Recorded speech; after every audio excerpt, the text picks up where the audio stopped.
Before there was a country called America, before there were colonies, kings, or written constitutions, this land already knew human voices, footsteps, and memories. Imagine standing on the edge of a vast continent thousands of years ago. No cities of glass or steel, no borders on a map. Instead, endless forests stretching beyond the horizon, rivers moving like living veins, plains rolling under open skies, and deserts shaped by wind and time. This land was not empty. It was alive, and it was home. This is where the story of colonial America truly begins. Not with European ships sailing across the Atlantic, but with the people who were already here. People who had lived on this land for generations beyond counting. People who had built civilizations, formed nations, traded across regions, raised families, worshipped, governed, and adapted to one of the most diverse landscapes on Earth. Long before Europeans arrived, millions of Native Americans lived across North America. There were not one people, not one culture, not one language. There were hundreds of nations, each shaped by their environment, beliefs, and history. Their stories formed the foundation of America itself. Let us travel back in time and meet them. As dawn breaks over the eastern forests, the sounds of life begin to stir.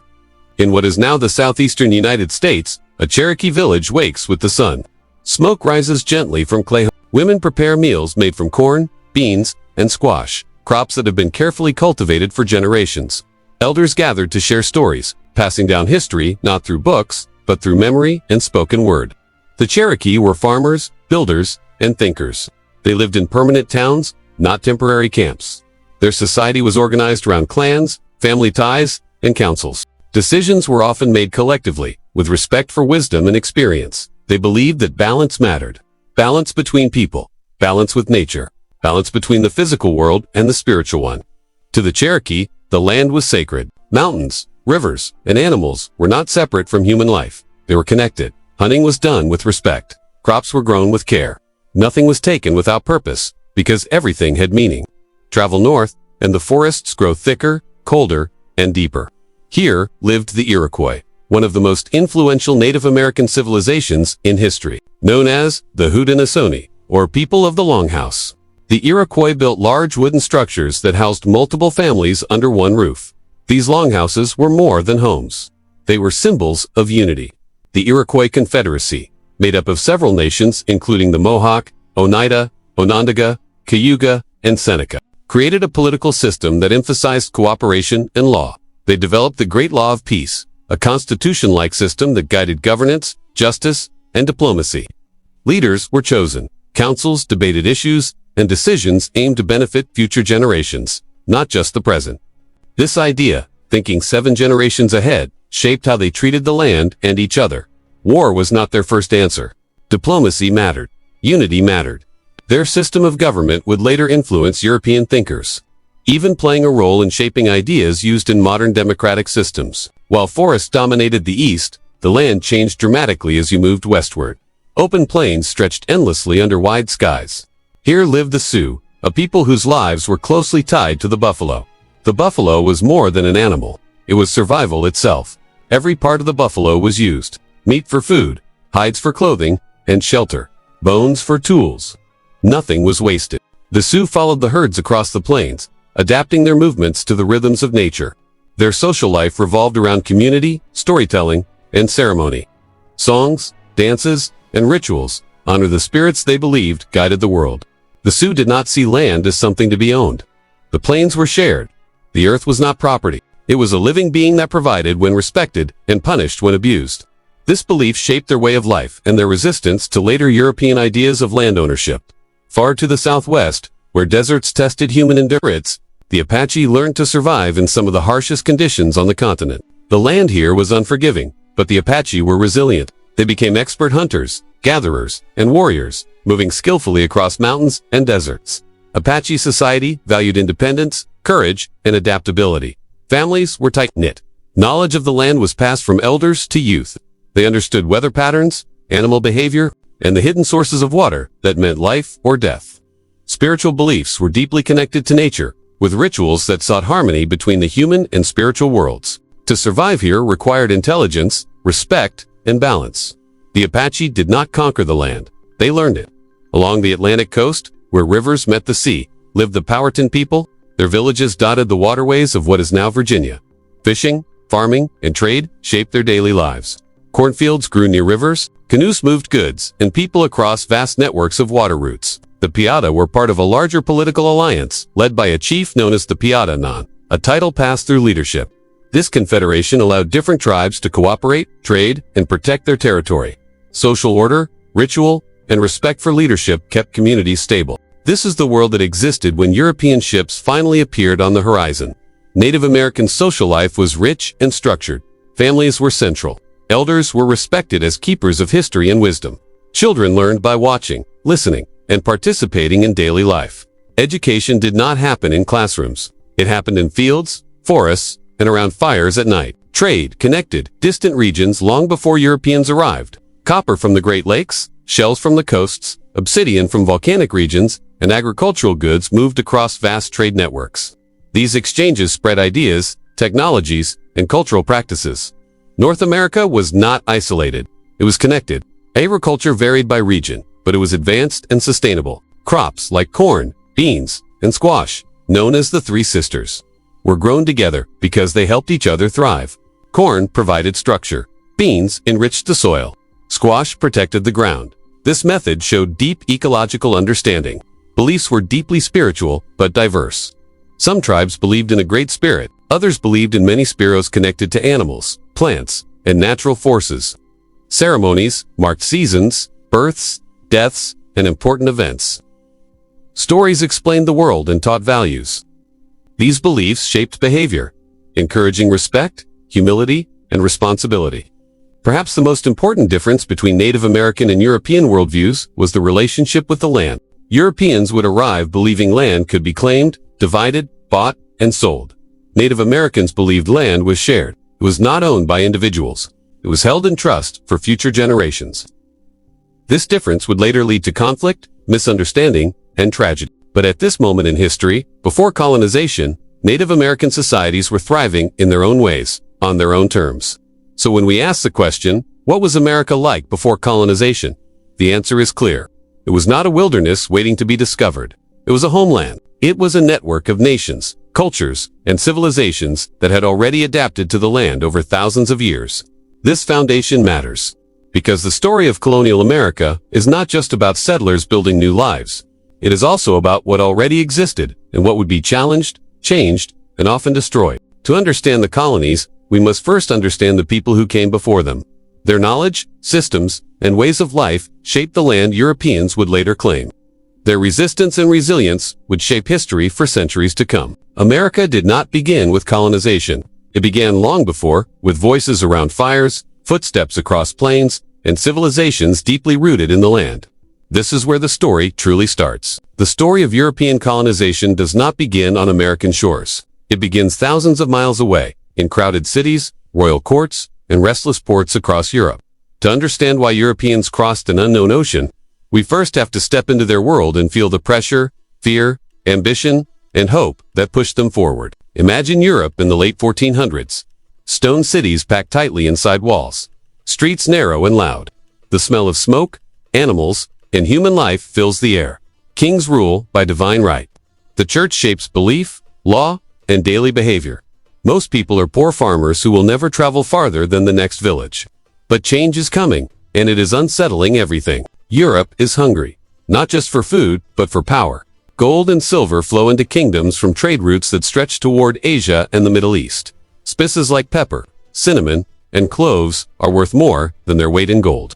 Silk, porcelain, and precious stones are symbols of wealth and status. But these goods come through long, dangerous land routes controlled by powerful empires and merchants. European rulers are tired of paying high prices. They want direct access. They want control. At the same time, Europe is running out of land. Populations are growing.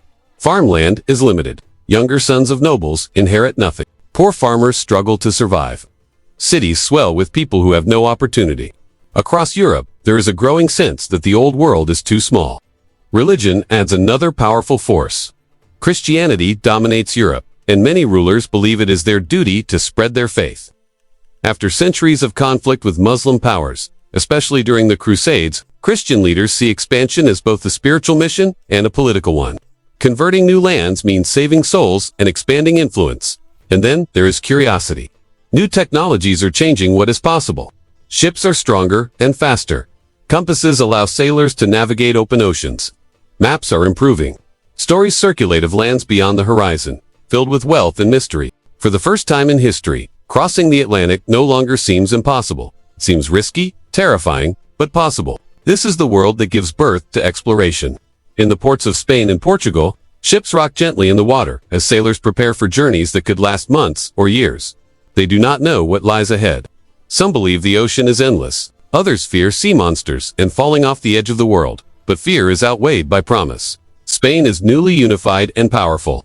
After centuries of fighting Muslim rulers in the Iberian Peninsula, Spanish monarchs Ferdinand and Isabella are eager to expand their influence. They want gold to fund their kingdom. They want glory. And they want to spread Christianity. When a sailor named Christopher Columbus approaches the Spanish crown with a bold idea, sailing west to reach Asia, many laugh at him. Others listen. Columbus believes he can reach the riches of Asia faster by crossing the Atlantic. He underestimates the size of the earth, but he is confident, and he is desperate. In 1492, after years of rejection, Columbus finally gets his chance. 3 ships leave Spain and sail into the unknown. Weeks pass. Food runs low. Sailors grow afraid and angry. They talk of mutiny. Then, land appears. Columbus believes he has reached islands near Asia. He calls the people he meets Indians. A mistake that will last for centuries. In reality, he has reached the Caribbean, a world completely unknown to Europe. This moment changes history forever. When Europeans first arrive in the Americas, they do not see what is truly there. They look at the land and see opportunity. They look at Native Americans and see obstacles, allies, or souls to convert. They do not see nations. They do not see civilizations equal to their own. Columbus and the explorers who follow him are driven by one word above all others: gold. Spain quickly sends more expeditions. Conquistadors arrive with armor, horses, guns, and a belief that they are superior. They conquer vast empires in Central and South America and begin extracting enormous wealth. Silver and gold flow back to Europe, reshaping economies and funding wars. The success of Spain sends a clear message to the rest of Europe. There is something out there, something worth fighting for.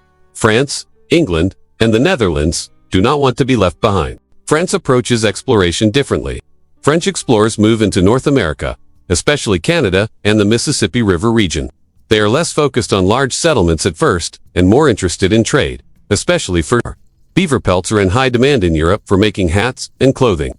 French traders form alliances with Native American tribes, learning their languages and customs. Rivers become highways for exploration. Canoes glide through forests and waterways as goods move back and forth. French missionaries also arrive, determined to convert Native Americans to Christianity. Some live among tribes for years, learning their ways of life. Others bring disease and disruption without realizing it. Even peaceful contact brings consequences. England, meanwhile, watch us carefully. England is not as rich as Spain, but it is ambitious. English leaders see the Americas as a place to gain land, power, and independence from European rivals. They also see something else, a place to send people they do not want at home. Religious conflict tears England apart. Protestants and Catholics clash. Some groups face persecution and dream of a place where they can worship freely. For them, the New World represents not just wealth, but hope. The Netherlands enters the race for trade. Dutch merchants are practical and business-minded. They focus on commerce, ports, and profit. They establish trading posts and build powerful trading companies. Control of trade routes matters more to them than large empires. Each European power comes to the Americas with different goals, but all share one belief: this land can be taken. As explorers push deeper into North America, first contact with Native Americans becomes unavoidable. These meetings are moments of curiosity, misunderstanding, and tension. Picture a native village along a river. Canoes arrive carrying strangers with pale skin, strange clothes, and unfamiliar weapons. Neither side understands the other's language. Gestures replace words. Gifts are exchanged. Food is shared. At first, many Native Americans see Europeans as visitors, potential trading partners, curiosities from a distant world.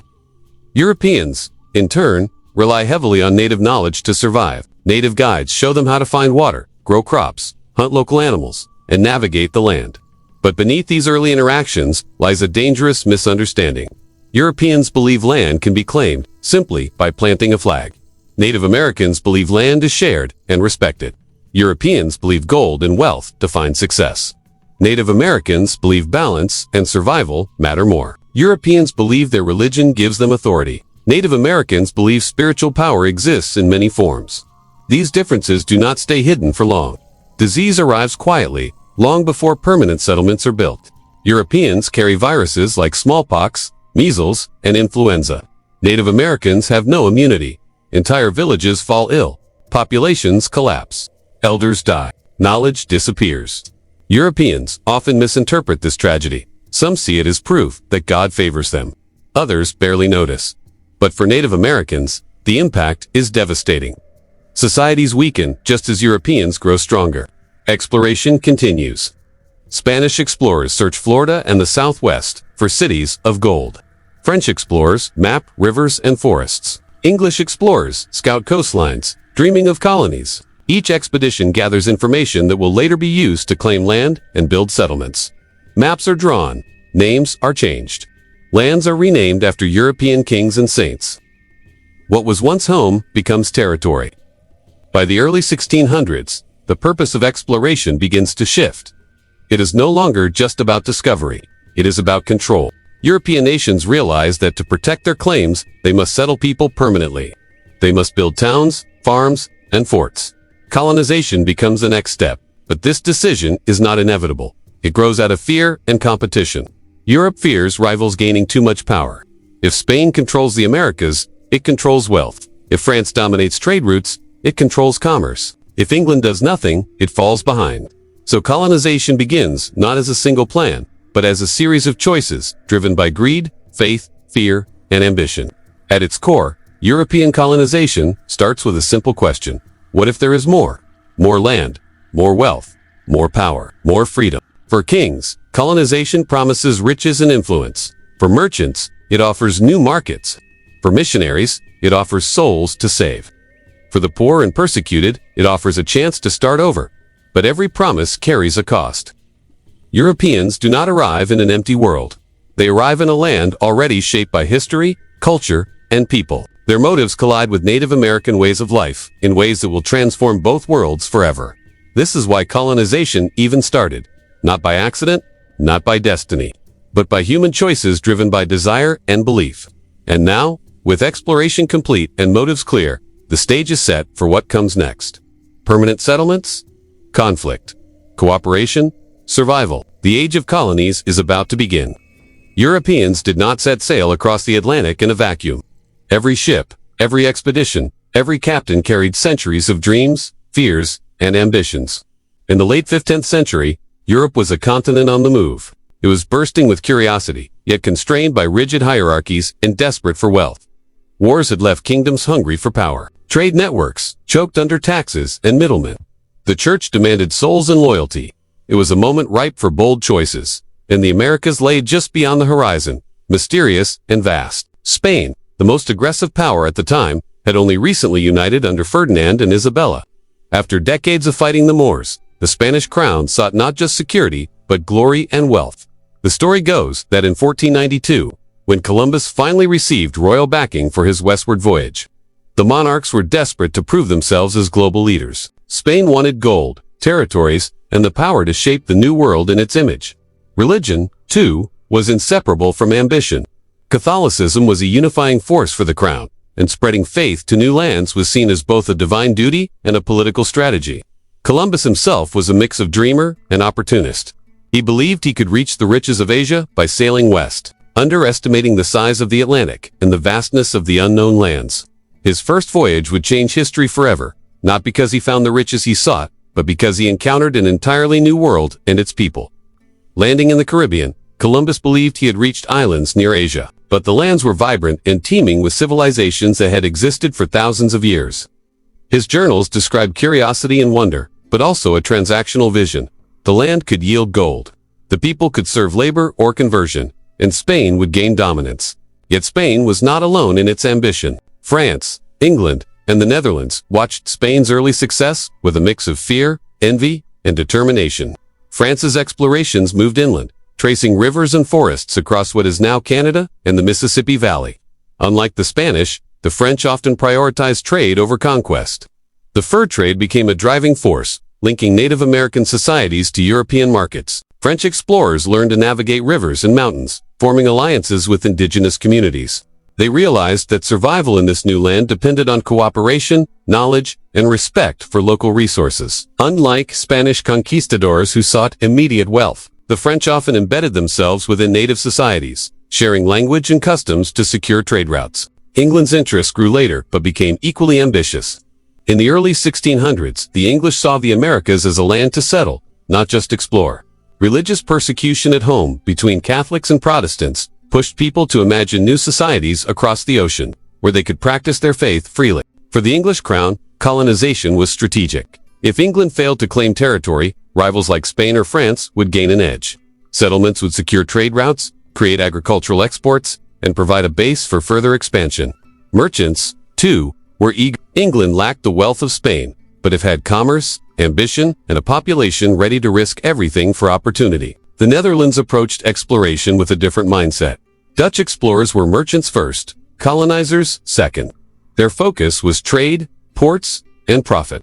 Rather than conquering empires, they established trading posts and controlled shipping routes, demonstrating that colonization could be as much about commerce as settlement or conquest. Their voyages created networks that would rival Spain and France for decades. Early encounters between Europeans and Native Americans were moments of wonder, curiosity, and misunderstanding. Imagine a quiet morning along a river. Native Americans fish and tend fields. Canoes glide through the water. Then, the horizon darkens with sails. Strangers arrive, carrying weapons and goods unfamiliar to those on the shore. They offer beads, cloth, and mirrors. The Native Americans, in turn, offer food, guidance, and hospitality. There is fascination, but also suspicion. Every gesture, every gift, every word carries potential meaning, but no shared language exists. Misinterpretation is inevitable. For Europeans, the first impression of the Americas was a mix of hope and opportunity. They saw fertile land, abundant rivers, and resources waiting to be claimed. They saw people who could become workers, allies, or subjects of conversion. They often failed to recognize the depth and complexity of the societies they encountered. Native Americans had trade networks spanning hundreds of miles, governance systems, spiritual practices, and intricate knowledge of agriculture and ecology. To the Europeans, unfamiliar structures were sometimes dismissed as primitive, even though they represented centuries of cultural development. The initial encounters were not always violent. Early trade often included exchange of food, tools, and information. Europeans learned survival skills. Native guides showed them which plants could heal, which animals could be hunted, and how to navigate rivers and forests. Without native knowledge, many European expeditions would have failed. Yet these contacts also introduced catastrophic consequences. Diseases such as smallpox, measles, and influenza traveled quietly with explorers. Native populations had no immunity. Entire villages were decimated. Societies were destabilized. Elders and leaders perished, and centuries of knowledge were lost. The Europeans misinterpreted these losses as signs of divine favor, further justifying conquest in their eyes. The motives behind European exploration were complex, intertwined, and often overlapping. Gold drove ambition, but land promised power. Trade meant wealth, but it also meant influence. Religion was not merely personal belief, it was a tool for empire. Every voyage combined these elements, whether explicitly or implicitly. The Spanish sought riches and souls. The French sought trade and alliances. The English sought settlements and escape from persecution. The Dutch sought commerce and dominance. The result was a collision of worldviews, each shaped by environment, culture, and ambition. Christopher Columbus became the symbol of this age, but he was only one of many. John Cabot, sailing for England, traced the coasts of North America, claiming land for a distant monarch. Jacques Cartier explored the St. Lawrence River, mapping regions that would become Canada. Hernan Cortes and Francisco Pizarro conquered mighty empires in Central and South America, claiming vast wealth. Each explorer carried ambition, fear, and belief in European superiority. Each voyage created ripples that would reshape continents. The Europeans' view of the Americas was not uniform. Some imagined kingdoms filled with gold and treasure. Others imagined fertile lands for agriculture and settlement. Merchants imagined profitable trade routes. Missionaries imagined souls to save. And behind all these visions lay a shared assumption. The Americas were a place to be claimed. This assumption ignored the fact that millions of people already lived there. Complex societies thrived. Native nations governed themselves. Trade networks stretched across the continent. Spiritual beliefs connected people to the land and each other. To the Europeans, this world was unknown, but to its inhabitants, it was home. By the 1600s, the European presence in the Americas had evolved from curiosity and exploration to strategic planning. Colonization was no longer hypothetical. It required settlements, forts, and permanent occupation. Spain, France, England, and the Netherlands each pursued their goals, shaping the lands they touched. Their motives: gold land, trade, religion-guided policy, settlement patterns, and interaction with native peoples. Each choice, each expedition, each claim would have consequences that resonated across centuries. But even as Europeans claimed territory, they could not erase what had existed before. Native American nations adapted, resisted, and survived. They negotiated with settlers, fought when necessary, and continued their traditions despite upheaval. The Americas were no blank canvas. They were a land alive with history, memory, and culture. European motives collided with that reality, producing both opportunity and conflict. The story of European motives in early exploration is, therefore, a story of ambition, curiosity, and consequence. It explains why colonization began, why empires competed, and why the Americas became a center of global interest. Understanding these motives allows us to see colonization not as inevitable, but as the result of human choices shaped by culture, technology, and desire. Gold, land, trade, and religion were the sparks that ignited an age of exploration. But the fire spread across a world that was already inhabited, alive, and historically rich. And so, the stage was set. Europe had sent its emissaries across the Atlantic. Ships had returned with tallies of wealth, opportunity, and strange new worlds. Native Americans had met these outsiders with curiosity, caution, and generosity. The currents of history were moving, and the next chapters would be defined by settlements, conflict, cultural exchange, and survival. The age of exploration had given way to the age of colonization, a period that would forever reshape the Americas and the world. The story of English settlement in America begins not with triumph, but with struggle. Imagine a small group of ships cutting through the misty Atlantic in 1607, hundreds of miles from home. The men aboard the Sousa Constant, Godspeed, and Discovery were filled with hope, fear, and uncertainty. They were driven by dreams of wealth, adventure, and a new life. Yet they had no idea what awaited them on the shores of a foreign land. When the settlers first stepped onto the banks of the James River in what is now Virginia, they were met by a landscape both beautiful and threatening. Thick forests stretched as far as the eye could see. Rivers wound through the land, teeming with fish and crisscrossed by wetlands. The climate was harsh, summers hot and humid, winters cold and unforgiving. Swamps carried disease. Mosquitoes buzzed incessantly, spreading fevers that many did not survive. The land was rich, but survival depended on knowledge they did not yet have. Jamestown, the first permanent English settlement in America, was established with high hopes but poor preparation. Many of the settlers were gentlemen, unaccustomed to manual labor, farming, or life in the wilderness. They had ships laden with supplies, but the planning underestimated the realities of the New World. Food was scarce. Illness spread quickly. Conflicts with the local Powhatan Confederacy added tension. Within months, starvation became a constant threat. Settlers ate whatever they could find: corn from the Native Americans, fish from the river, and sometimes even horses. Survival was a daily struggle, and the colony teetered on the edge of collapse. In these desperate moments, leadership became crucial. Captain John Smith emerged as a central figure. A man of experience, courage, and determination. Smith understood that survival required discipline, hard work, and diplomacy. He established rules that forced settlers to work for food and organized trade with Native Americans. "He who does not work shall not eat" became a mantra that saved lives. Smith's leadership was harsh at times, but without it, Jamestown might never have survived its early years. The story of Pocahontas, daughter of Chief Powhatan, has become legendary, symbolizing early contact between Native Americans and settlers. While history often romanticizes her role, the truth is that Pocahontas and her people were instrumental in helping the English survive. They provided food, taught settlers how to plant corn, and mediated between the settlers and other tribes. This cooperation, though fragile and complex, offered the English a lifeline in a hostile environment. It also set the tone for the complicated relationships between Native Americans and colonists that would unfold in the coming decades. Even with leadership and native assistance, Jamestown faced severe hardships. Harsh winters, called the starving time, saw hundreds of settlers die. Disease claimed more lives than conflict. Malaria, dysentery, and scurvy were constant threats. Settlers were isolated from Europe, dependent on supplies that often arrived late or were insufficient. Many considered abandoning the colony. Yet some endured, driven by necessity, faith, and the hope that this land could one day yield wealth. Amid struggle, the settlers discovered a path to sustainability and eventually profit through tobacco. Introduced by Native Americans, tobacco quickly became a valuable cash crop. Initially used for personal consumption, its cultivation expanded rapidly. John Rolfe, who experimented with hybrid strains, transformed tobacco into a commodity that would sustain the colony economically. Fields once covered by dense forests were cleared, labor intensified, and exports back to England created the first profitable industry in the colony. Tobacco became the lifeline of Jamestown, ensuring that settlement in Virginia could survive and grow. The success of tobacco cultivation came at a cost.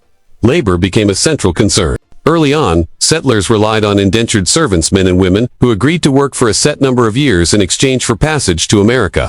Over time, this system expanded and evolved, eventually leading to the introduction of enslaved Africans. This shift in labor systems would have profound social, economic, and moral consequences, shaping the history of the English colonies for centuries. Jamestown's struggles also taught crucial lessons about settlement and governance. Early failure demonstrated that survival depended not only on leadership, but also on cooperation, planning, and adaptation. Colonists learned to work together, to negotiate with native peoples, and to establish laws and structures that could support growth. The Virginia Company, which financed the colony, realized that profit required more than adventure. It required stability, infrastructure, and sustainable resources. Despite the hardships, Jamestown endured. Its survival became a symbol of perseverance and resilience, a reminder that colonization was neither easy nor inevitable. The first settlers faced unimaginable challenges: disease, hunger, isolation, and conflict. Yet through leadership, ingenuity, and sometimes sheer luck, they laid the foundation for the first English presence in North America. This chapter of history is not only about survival, it is about transformation. The settlers who struggled to endure in Jamestown adapted the land, learned from Native Americans, and discovered economic opportunities that would define the colony. They transformed the wilderness into farms, rivers into trade routes, and adversity into lessons. Their experiences illustrate the harsh realities of colonization and the incredible resilience required to establish a foothold in a new world. Jamestown's story also reminds us that colonization was not a simple narrative of discovery. It was fraught with human suffering, negotiation, adaptation, and moral complexity. Native Americans, settlers, and European financiers all played roles in shaping this new society, each with their own motives, values, and consequences. Understanding the reality of Jamestown allows us to grasp the challenges of early English settlements and the foundations upon which future colonies would be built. In the end, Jamestown survived, not because it was inevitable, but because of human determination, adaptation, and the difficult choices made by those who faced hardship head-on. It became a living laboratory of survival, labor, trade, and governance. A first glimpse of what life in colonial America would demand.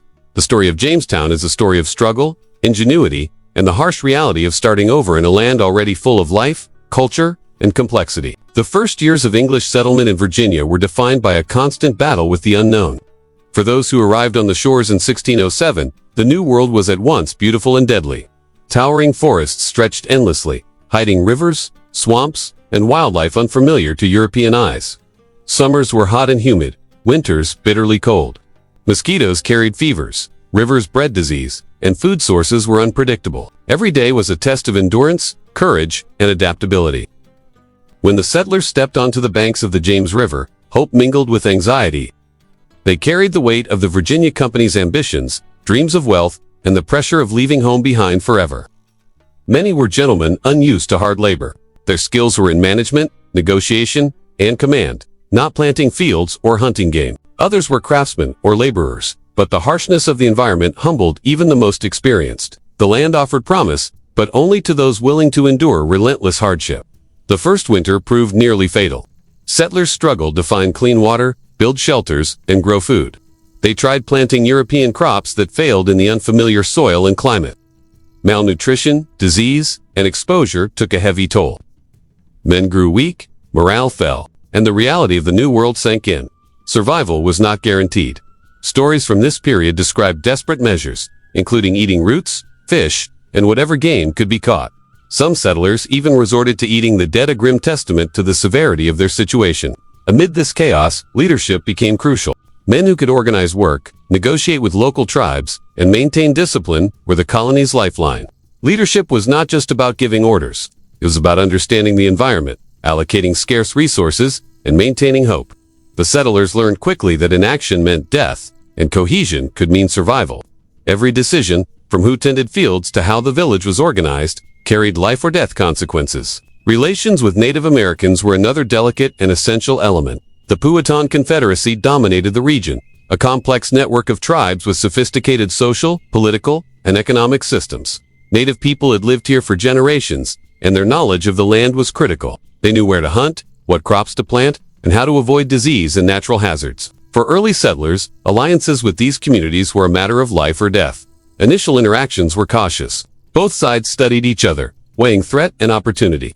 Gifts were exchanged, trade began, and communication was attempted despite language barriers. Native Americans provided guidance on survival, how to fish, where to plant corn, and which wild plants were edible. They were generous, but not without boundaries. European settlers sometimes misinterpreted these gestures as submission, while native leaders saw them as reciprocal arrangements necessary for mutual survival. Yet cooperation was fragile. Cultural misunderstandings, European arrogance, and competing interests often led to tension. Settlers assumed land could be claimed simply by occupation, while Native Americans believed land was shared and respected communally. Disputes over resources sometimes erupted into violence. Disease, introduced unintentionally by Europeans, devastated native communities, further destabilizing relationships. Despite these challenges, both sides continued to engage, realizing that survival often depended on cautious diplomacy. Food shortages remained a daily concern. Early settlers struggled with inadequate stores, failed crops, and harsh winters. Hunting and fishing were necessary, but insufficient.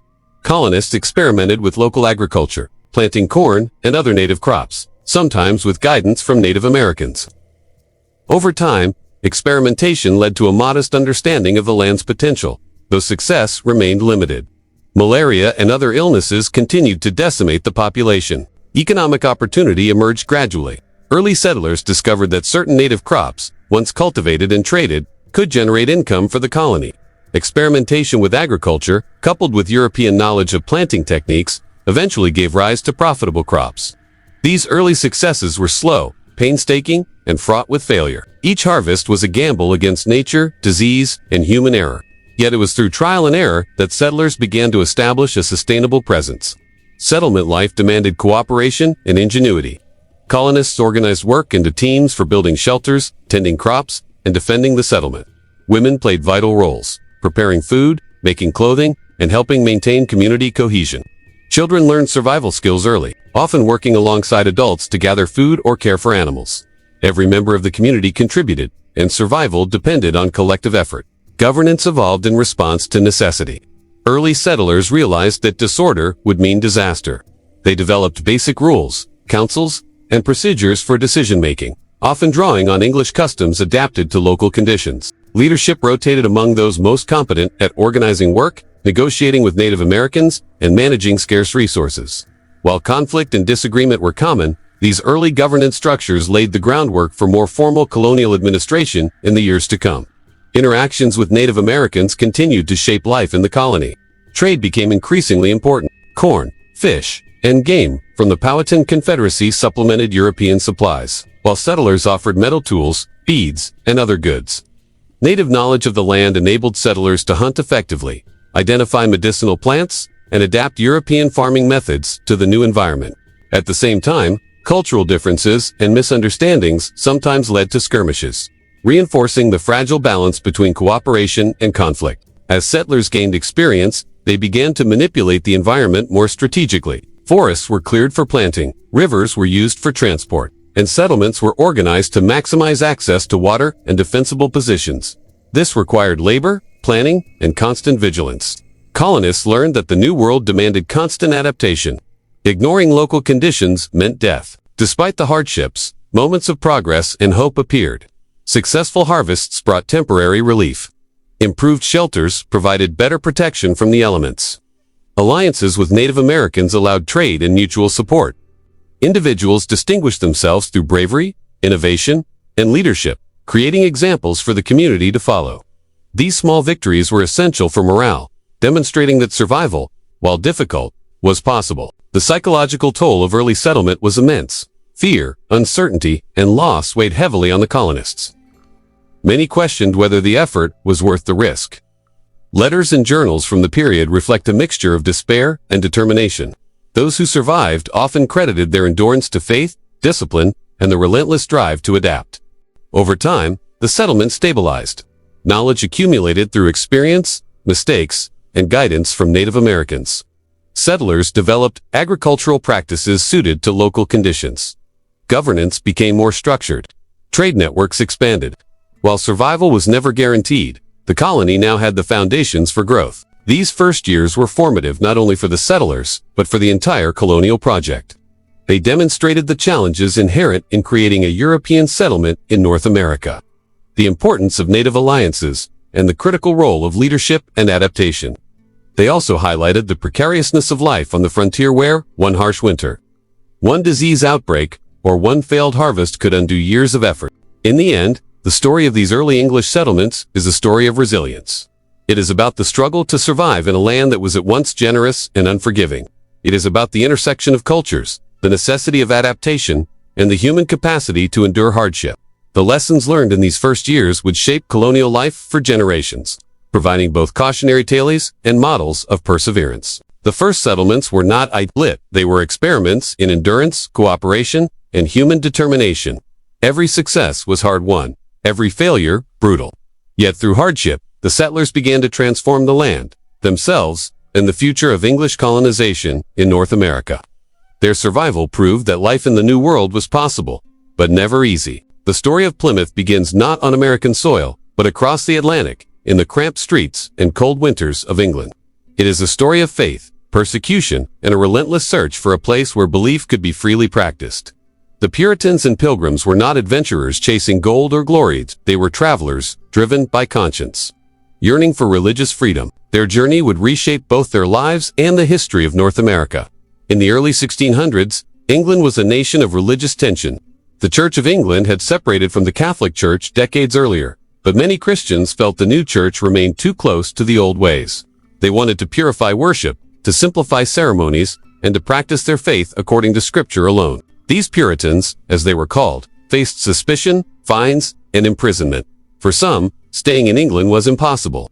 They believed that the only way to live faithfully was to leave everything familiar behind and seek a new life where they could worship freely. Among these religious exiles were the Pilgrims, a smaller group of separatists. Unlike the larger Puritan movement, which hoped to reform the church from within, the Pilgrims believed the church was beyond saving. Their vision was a community entirely separate from the Church of England, governed by their own understanding of God's law. Facing persecution, they first moved to the Netherlands, seeking tolerance. But life there brought challenges of its own: language barriers, economic hardship, and fear of losing their English identity. By 1620, the Pilgrims had made a bold decision. They would cross the Atlantic to establish a colony where they could live according to their faith. They chartered a voyage under the Virginia Company, a venture that would carry them to an uncertain land. Their ship, the Mayflower, became a symbol of courage, endurance, and the desire for self-determination.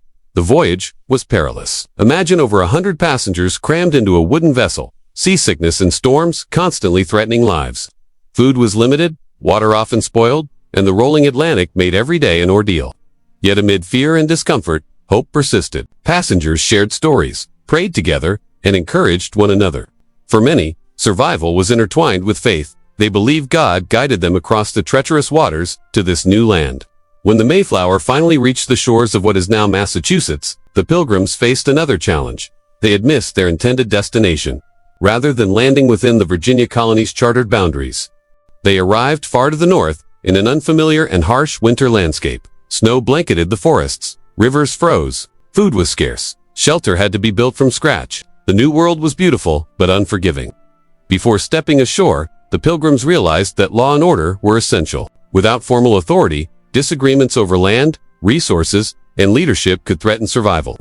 In the cramped cabin of the Mayflower, they drafted an agreement that would become one of the earliest forms of self-government in America, the Mayflower Compact. This document was revolutionary in its simplicity. It pledged that the settlers would form a civil body politic for their survival and mutual benefit, obeying laws created for the good of the colony. Authority would come not from kings or distant officials, but from the consent of the governed. It was a small step toward democracy, rooted in necessity but profound in principle. Landing at Plymouth, the Pilgrims faced immediate hardships. The first winter was brutal. Shelters were hastily built from timber and reeds, often leaking and providing little protection from wind and snow. Disease and malnutrition ravaged the colony. Nearly half of the settlers perished before spring. Families huddled together, mourning lost loved ones and struggling to find hope. Every day was a battle to survive in the face of freezing temperatures, unfamiliar terrain, and dwindling food supplies. Amid these hardships, the Pilgrims learned to adapt. They explored the surrounding lands, seeking suitable farming areas and learning to harvest local plants. They experimented with planting European crops, but quickly realized that native methods and knowledge were invaluable. Their survival increasingly depended on relationships with Native Americans, particularly the Wampanoag people. The Wampanoag, led by Chief Massasoit, had lived in the region for generations. They were skilled in agriculture, hunting, and trade, and they understood the seasonal rhythms of the land. Early encounters between the Pilgrims and the Wampanoag were cautious but ultimately cooperative. The Native Americans taught the settlers how to plant corn, using fish as fertilizer, identify edible plants, and hunt local game. These lessons were crucial. Without them, the colony might have failed entirely. By the fall of 1621, the Pilgrims had endured enough struggle to enjoy their first successful harvest. Grateful for survival and cooperation, they invited the Wampanoag to share in a celebration feast that later became known as the First Thanksgiving. While the modern story often simplifies this event, in reality, it was a practical and symbolic moment, a demonstration of alliance, mutual respect, and gratitude. Both communities contributed food, shared skills, and acknowledged the fragile success of life in a new land. Religious faith permeated every aspect of life in Plymouth. Puritan beliefs emphasized hard work, moral discipline, and obedience to God's law. Daily life involved prayer, worship, and strict adherence to communal rules. Decisions were guided by Scripture, and leaders were expected to embody moral integrity. This spiritual foundation shaped governance, education, and social norms, fostering cohesion in a community under constant pressure. Education and literacy were highly valued. The Pilgrims believed that reading the Bible was essential, and children were taught to read as early as possible. Knowledge was not merely academic. It was a tool for moral and spiritual development. Schools, however modest, became centers for teaching both religion and practical skills, ensuring that future generations could sustain the colony and remain faithful to their beliefs. Over time, Plymouth began to stabilize. Homes became sturdier, food stores more reliable, and relationships with Native Americans more structured. Governance evolved beyond the Mayflower Compact, with town meetings, elected officials, and laws reflecting both religious and practical concerns. While life remained harsh and unpredictable, the settlers learned to navigate the challenges of the environment, disease, and isolation. The story of Plymouth demonstrates the profound connection between faith, governance, and survival. Religious motivation drove the Pilgrims to leave their homes and endure unimaginable hardships. Their commitment to self-governance and collective responsibility laid the foundations for democratic practices in the New World. Cooperation with Native Americans illustrated the importance of learning from existing knowledge and respecting the land and its people. And their resilience showed that survival in a new, unforgiving world required not just skill in planning, but moral conviction and shared purpose. This chapter of history is a testament to human perseverance. The Pilgrims' journey across the Atlantic, the drafting of the Mayflower Compact, the brutal winter, and the eventual celebration of the harvest all underscore the intertwined themes of faith, governance, and adaptation. It reminds us that the early English settlements were not merely about colonization. They were about building communities capable of surviving, learning, and thriving under extraordinary circumstances. The legacy of Plymouth extends far beyond the feast that would become Thanksgiving. It is found in the principles of self-government, in the courage to seek religious freedom, and in the resilience required to endure the new world. For generations of settlers, these lessons would inform the growth of colonies, the development of democratic practices, and the ongoing relationship between people, land, and belief. Plymouth's story is one of hardship, innovation, and hope. It is a story of people who faced a world completely different from their own, who struggled against hunger, disease, and isolation, and who ultimately created a community that could survive and lay the groundwork for the future. The Pilgrim's journey, guided by faith and necessity, exemplifies the religious roots and early democratic ideals that would shape the American colonies in profound ways. The story of Plymouth Colony begins long before the Mayflower set sail from England. It begins in the cold streets of Nottinghamshire, Yorkshire, and other towns scattered across early 17th century England, where men and women lived under the shadow of religious oppression, The Church of England, though separated from Rome, retained practices many devout believers found objectionably elaborate ceremonies, hierarchical authority, and rituals that seemed to compromise the purity of faith. For a small but determined group of Christians, conformity was impossible. These were the separatists, later called the Pilgrims, who believed that true worship required leaving the established church entirely. Persecution was constant. Followers faced fines, imprisonment, and public shaming simply for practicing their faith according to conscience. Families risked livelihood, social standing, and even life itself to uphold their beliefs. Over time, hope for tolerance in England faded. Seeking a place where they could worship freely, a group of pilgrims moved first to the Netherlands, drawn by its reputation for religious tolerance. In Leiden, they found relative safety, yet life there came with challenges. Economic hardship, cultural differences, and fears of losing their English identity made them restless. By 1620, the Pilgrims decided to take the ultimate risk, crossing the Atlantic to an unknown land, a place where they could govern themselves according to their faith and beliefs. Their journey was both practical and spiritual, a quest for survival and a new beginning, guided by God's providence. They arranged for passage on a ship known as the Mayflower, a vessel meant to carry 102 passengers across 3,000 miles of unpredictable ocean. The ship was not large. Passengers were crowded together below decks, living in confined spaces filled with supplies, personal belongings, and animals. Seasickness and storms made the crossing perilous, yet hope and faith buoyed them. The voyage was treacherous. High seas tossed the Mayflower for weeks. Storms battered the wooden hull, waves crashed over the deck, and wind threatened to push the ship far off course. Food was meager and often spoiled. Water grew stagnant in barrels. Illnesses spread quickly in the cramped quarters.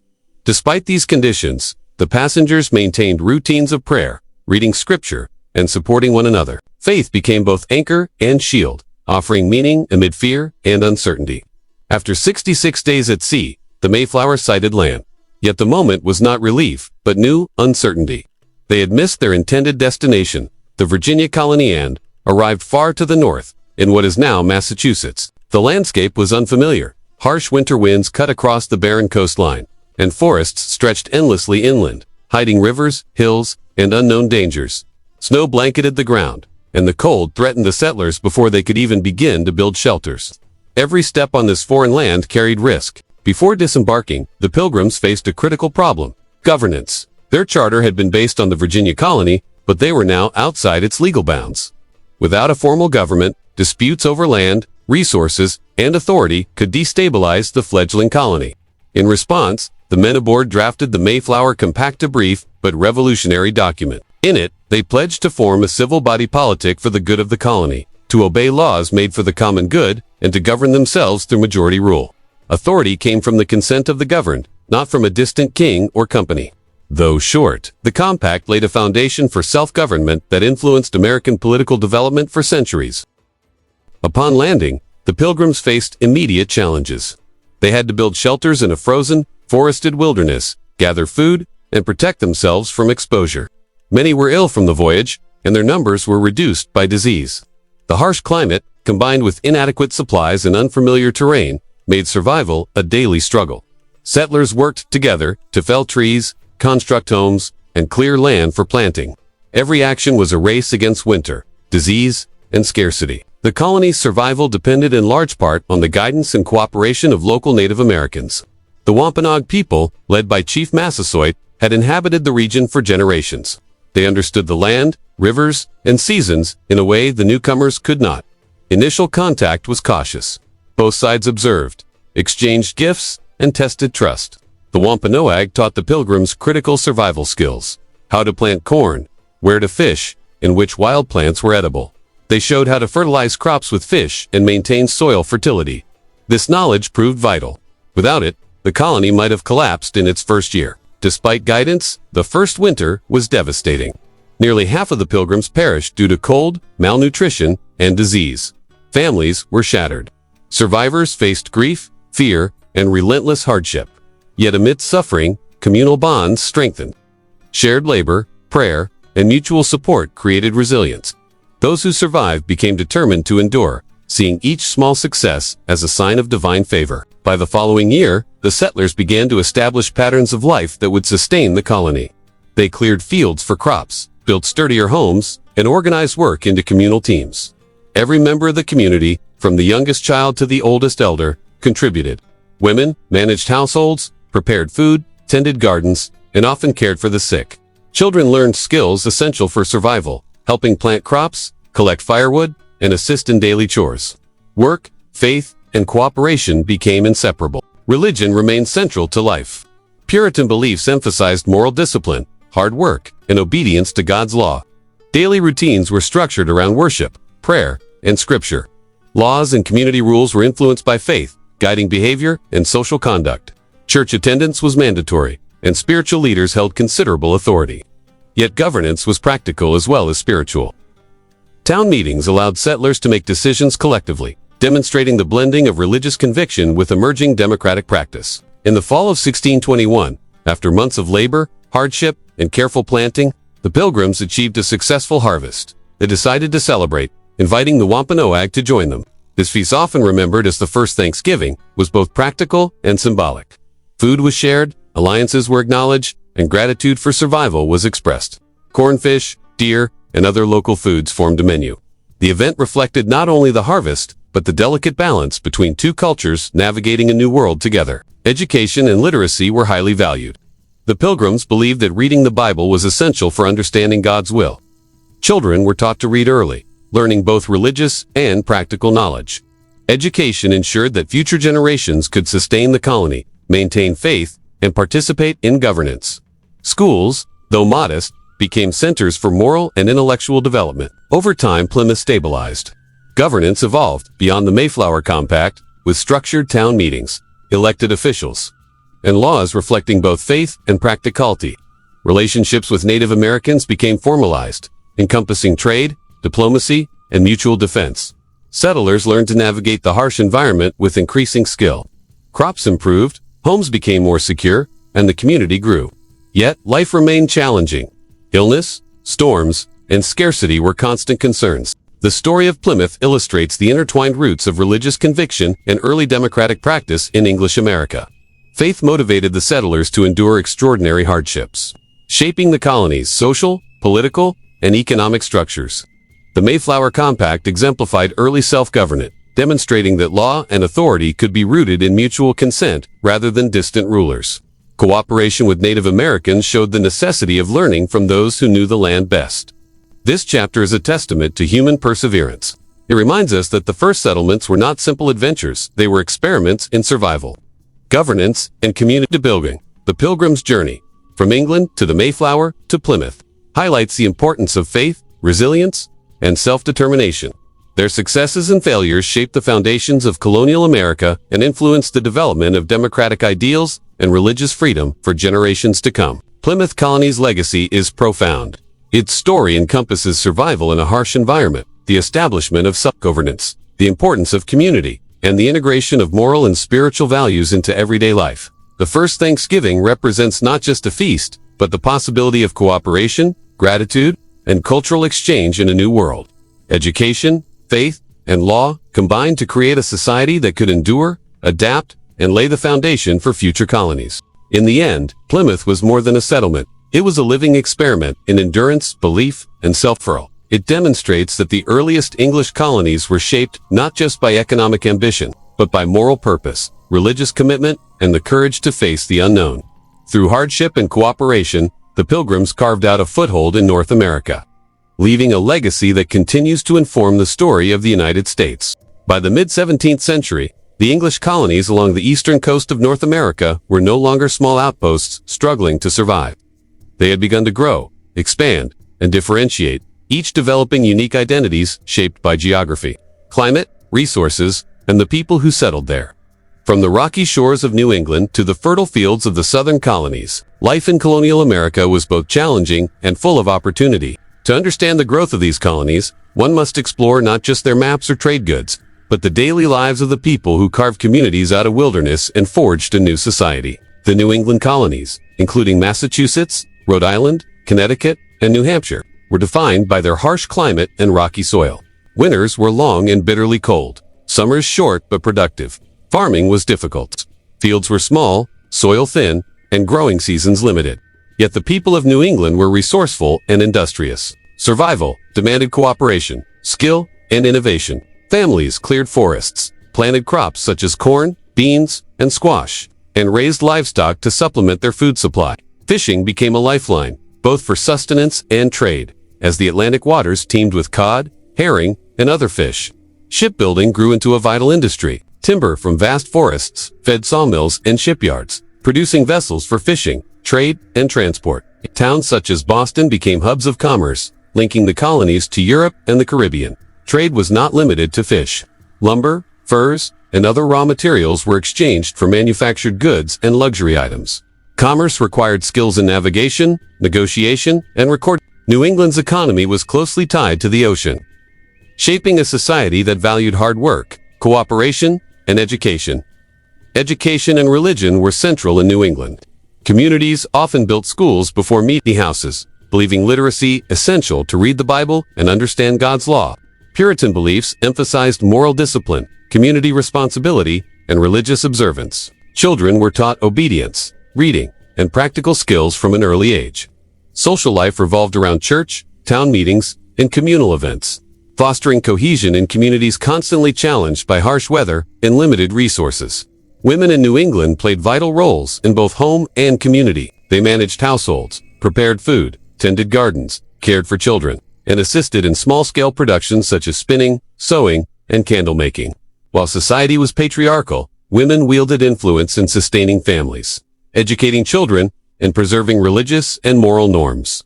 Family life was structured and disciplined, with multiple generations often living under one roof. Every member of the household contributed to survival, and cooperation was a necessity. Farther south, the Middle Colonies, including New York, New Jersey, Pennsylvania, and Delaware, developed under different circumstances. The climate was milder, with longer growing seasons and fertile soil that allowed larger-scale farming. These colonies became known as the breadbasket of colonial America because they produced wheat, barley, rye, and other grains for local use and export. The Middle Colonies combined agriculture with trade and industry, creating a diverse and prosperous economy. Rivers and ports facilitated commerce, connecting towns such as Philadelphia and New York City to inland settlements and international markets. Cultural diversity was a defining feature of the Middle Colonies. Settlers included Dutch, Swedes, English, Germans, and other Europeans, alongside Native American communities. This mix fostered tolerance, trade networks, and innovation. Towns were centers of commerce, crafts, and civic organization. Artisans, merchants, and farmers worked side by side, creating vibrant, multi-ethnic communities. Trade was essential not only local, but international, involving fur, grain, and manufactured goods. Skilled labor, entrepreneurship, and adaptability defined life in the Middle Colonies. Women's roles in these colonies were multifaceted. They worked alongside men in farm production, cared for households, and managed small businesses. Education was valued, though often less formal than in New England, and women contributed to social cohesion and cultural preservation. Families were central, but communities were more fluid, allowing a blend of customs, languages, and traditions. Social and economic mobility was more possible here than in tightly structured New England towns. In the southern colonies, including Maryland, Virginia, North and South Carolina, and Georgia, life was shaped by climate, soil, and opportunity. Fertile land and a warm climate allowed large plantations and extensive cash crop farming. Tobacco, rice, and indigo became the economic backbone. The plantation system required significant labor, first through indentured servants and later through enslaved Africans, shaping society in ways that would have profound long-term consequences. Wealth and land ownership defined social hierarchy, with a small elite controlling most of the economy and political power, while laborers and enslaved people provided the backbone of production. Daily life on plantations was structured around work, often grueling and relentless. Planting, tending, and harvesting crops demanded skill, endurance, and coordination. Families lived on large estates, often isolated from towns and neighbors. Women oversaw households, raised children, prepared meals, and maintained gardens. In elite families, women could influence social and political life indirectly, hosting gatherings or managing estate affairs. Among laborers and enslaved people, women contributed essential work in fields, households, and crafts, often under harsh and oppressive conditions. Trade and commerce in the South focused on exporting crops to England and Europe. Rivers and ports became vital conduits for goods and information. Towns, such as Charleston and Williamsburg, developed as political commercial, and cultural centers, though most of the population lived in rural areas. Life in the South was physically demanding, socially stratified, and intimately tied to the land and its productivity. Despite differences in economy, climate, and culture, the 13 colonies shared common threads. Farming was central to survival in every region, though its scale and methods varied. Trade connected communities to each other and to the wider Atlantic world. Family life, structured society, providing labor, care, and moral guidance. Religion, though expressed differently in each colony, influenced laws, education, and social norms. Women, though often constrained by societal expectations, contributed indispensably to the survival and functioning of every community. Communities adapted to their environments in unique ways. In New England, forests and coastlines shaped economies and lifestyles. Town meetings and church governance reinforced social cohesion. In the middle colonies, fertile plains and rivers allowed commerce and cultural exchange. Diversity brought tolerance and innovation. In the South, plantations dominated society, creating wealth and hierarchy, but also dependence on labor and vulnerability to social tension. Each colony was distinct, yet all were engaged in the shared project of building new lives in a challenging, unfamiliar land. Education, trade, and innovation flourished alongside challenges. Schools in New England emphasized literacy and religious instruction. Middle colonies fostered trade skills, crafts, and civic participation. Southern colonies developed expertise in agriculture, plantation management, and commercial networks. Colonists adapted European techniques to local conditions, experimenting with crops, tools, and building methods. They learned from Native Americans, combining indigenous knowledge with European practices to survive and thrive. Daily life was structured around survival, work, and community. Men labored in fields, workshops, and trade. Women managed households, gardens, and education. Children learned skills from early childhood, contributing to family and community tasks. Communities gathered for worship, town meetings, fairs, and celebrations, balancing labor with social cohesion. Every colony, despite regional differences, relied on cooperation and shared effort to navigate the challenges of a new world. The growth of the 13 colonies demonstrates how geographies, climate, and resources shaped economic, social, and political life. Differences between New England, the middle colonies, and the South were profound, yet all regions shared a commitment to survival, adaptation, and community. Trade, farming, education, religion, and family life combined to create distinct societies capable of growth and resilience. By the late 17th century, the colonies had matured, towns and cities were established, commerce flourished, and social structures became more complex. Yet life remained tied to the land, seasons, and labor. The 13 colonies were now a patchwork of communities, each with unique challenges and strengths. Their diversity would become a defining feature of American history, laying the foundation for political, economic, and social development in the centuries to come. The story of the colonies is ultimately one of adaptation and growth. Each region developed differently, responding to climate resources and human ambition. Families, communities, and economies evolved to meet the demands of survival and prosperity. Trade, farming, education, and religion shaped daily life, while women, men, and children contributed in essential ways to the functioning of society.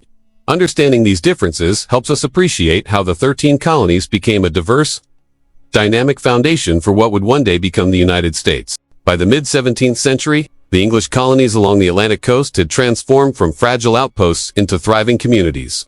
Each region developed distinct characteristics shaped by climate, geography, available resources, and the people who settled there. From the rocky shores of New England to the fertile river valleys of the South, life in the colonies reflected both adaptation and ingenuity.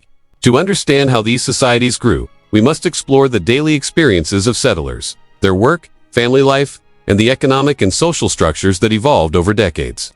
New England colonies, resilience in harsh lands. The New England colonies of Massachusetts, Rhode Island, Connecticut, and New Hampshire were shaped by a harsh climate and rugged terrain. Winters were long, bitterly cold, and snow-laden. Summers were brief, often warm but unpredictable, leaving a narrow window for planting and harvesting. The soil was rocky and infertile, making large-scale farming difficult. For settlers, survival required ingenuity, hard work, and community cooperation. Families cleared land, cut down forests, and constructed homes from timber and stone. Corn, beans, and squash were staple crops, often supplemented by garden vegetables and livestock such as cows, pigs, and chickens. fishing became essential, as rivers and the Atlantic Ocean provided an abundant, reliable source of food. Cod, herring, and shellfish were not only eaten, but also salted and traded, forming a crucial part of the regional economy. Shipbuilding emerged as one of the most important industries. Vast forests supplied timber for ships, which were used for fishing, trade, and transport. Towns such as Boston became bustling centers for commerce, linking New England to England, the Caribbean, and other colonies. Lumber, fish, furs, and other raw materials were exchanged for manufactured goods, clothing, and tools. Trade required skill, knowledge of navigation, and diplomacy, especially when interacting with Native American tribes who controlled inland territories and trade routes. Religion and education were central in New England life. Communities were often built around meeting houses, which served both as places of worship and as centers for governance. Literacy was highly valued, with children taught to read at an early age so they could study the Bible. Moral discipline and adherence to religious principles governed both public and private life. Town meetings allowed residents to participate in decisions affecting the community, blending civic responsibility with spiritual guidance. Women in New England played crucial roles. They managed households, prepared food, tended gardens, made clothing, and assisted in farming or crafts. Education of children often fell to mothers, who instilled both practical skills and moral values. Life was structured and disciplined, with multi-generational households common. Each member contributed to survival, and cooperation was essential in overcoming the challenges of the harsh environment. Middle colonies, fertility and diversity.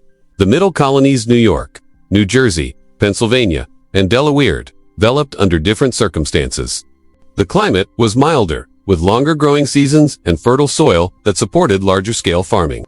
The Middle Colonies became known as the breadbasket of Colonial America, producing wheat, barley, rye, and oats. Grain was sold locally and exported, creating wealth and stability for farmers. These colonies were also culturally diverse. Settlers included Dutch, Swedes, English, Germans, and others, alongside established Native American communities. This diversity fostered tolerance, trade, and innovation. Towns such as Philadelphia and New York City became centers of commerce, crafts, and political organization. Skilled artisans, merchants, and farmers contributed to vibrant local economies. Trade involved both local goods such as grains, furs, and timber and imported products from Europe and the Caribbean. Women's roles in the Middle Colonies were equally vital. They assisted in farming, prepared food, raised children, and managed small businesses. Education was valued, though less formal than in New England, and often took place at home or in small community schools. Families were central to society, but the mix of cultures created communities that were more fluid, with shared customs, languages, and traditions influencing daily life. The Middle Colonies also benefited from rivers and natural harbors, which allowed inland settlements to connect with major ports. These waterways facilitated trade, travel, and communication. The combination of fertile land, commerce, and cultural diversity created a society that valued entrepreneurship, skill, and cooperation. Southern colonies, plantations, and hierarchy. In the Southern colonies, Maryland, Virginia, North and South Carolina, and Georgia, life was shaped by fertile land and a warm climate. Plantations dominated the economy, producing tobacco, rice, and indigo as cash crops.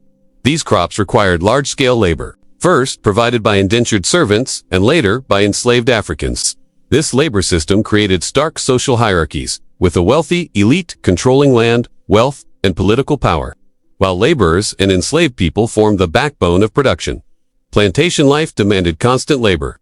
Fields had to be cleared, crops planted and tended, and harvests managed with precision. Daily life was often grueling, particularly for those working in the fields. Families lived on large estates, sometimes isolated from towns or neighbors.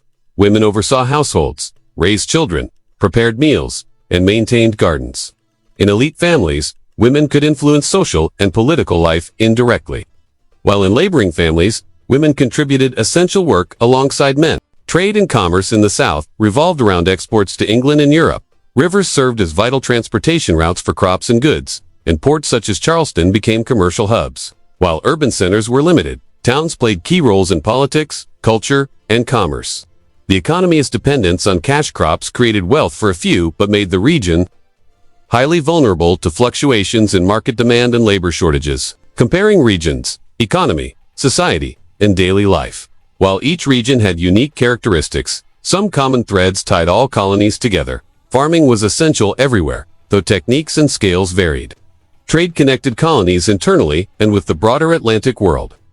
Religion influenced law, education, and social norms, though its expression differed by region. Family life structured daily routines, providing labor, care, and moral guidance. Women, though often constrained socially, played indispensable roles in maintaining households, educating children, and supporting economic life.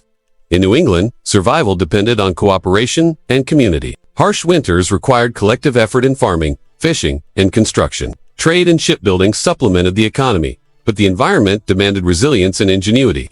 Town meetings and strict moral codes guided society, blending civic responsibility with religious observance. The middle colonies balanced agriculture, trade, and cultural diversity. Fertile soil allowed larger farms, while rivers and ports supported commerce. Diversity encouraged tolerance, innovation, and entrepreneurship. Families contributed to both labor and cultural preservation, creating adaptable, prosperous communities.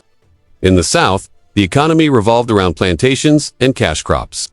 Social hierarchies were pronounced, with elite planters controlling wealth and governance. Daily life involved intense labor for both free and enslaved workers, while women managed households and gardens. Rivers and ports facilitated export-driven commerce, linking the colonies to international markets. Education, work, and daily routines differed but shared a focus on survival and growth. Children were taught practical skills from a young age, participating in farming, crafts, and household chores. Adults balanced labor with social and religious obligations. Festivals, religious observances, and communal gatherings punctuated daily life, reinforcing social cohesion and cultural identity. Trade and industry. Trade and industry were crucial to colony growth. New England's shipbuilding supported fishing fleets and commercial trade, while the middle colonies exported grain and timber. Southern plantations produced cash crops for European markets. Commerce connected towns and regions, encouraged entrepreneurship, and facilitated cultural exchange. Merchants, artisans, and farmers all participated in this interconnected economy, which relied on skill, labor, and cooperation. Native Americans influenced colonial trade and survival. Early partnerships and exchanges provided settlers with knowledge of crops, hunting techniques, and local conditions. In some regions, trade networks included furs, food, and manufactured goods. These relationships were essential to economic development, but often complicated by cultural misunderstandings and conflict. Family and women's roles. Families formed a backbone of colonial life. They provided labor, education, and social stability. Women managed households, raised children, and participated in farming and crafts. Their contributions were critical for survival and the functioning of society. In urban centers, women could operate small businesses, while in rural areas, they oversaw gardens, livestock, and household production. Children contributed from an early age, learning practical skills and participating in the daily work required for survival. The role of women in families varied by region.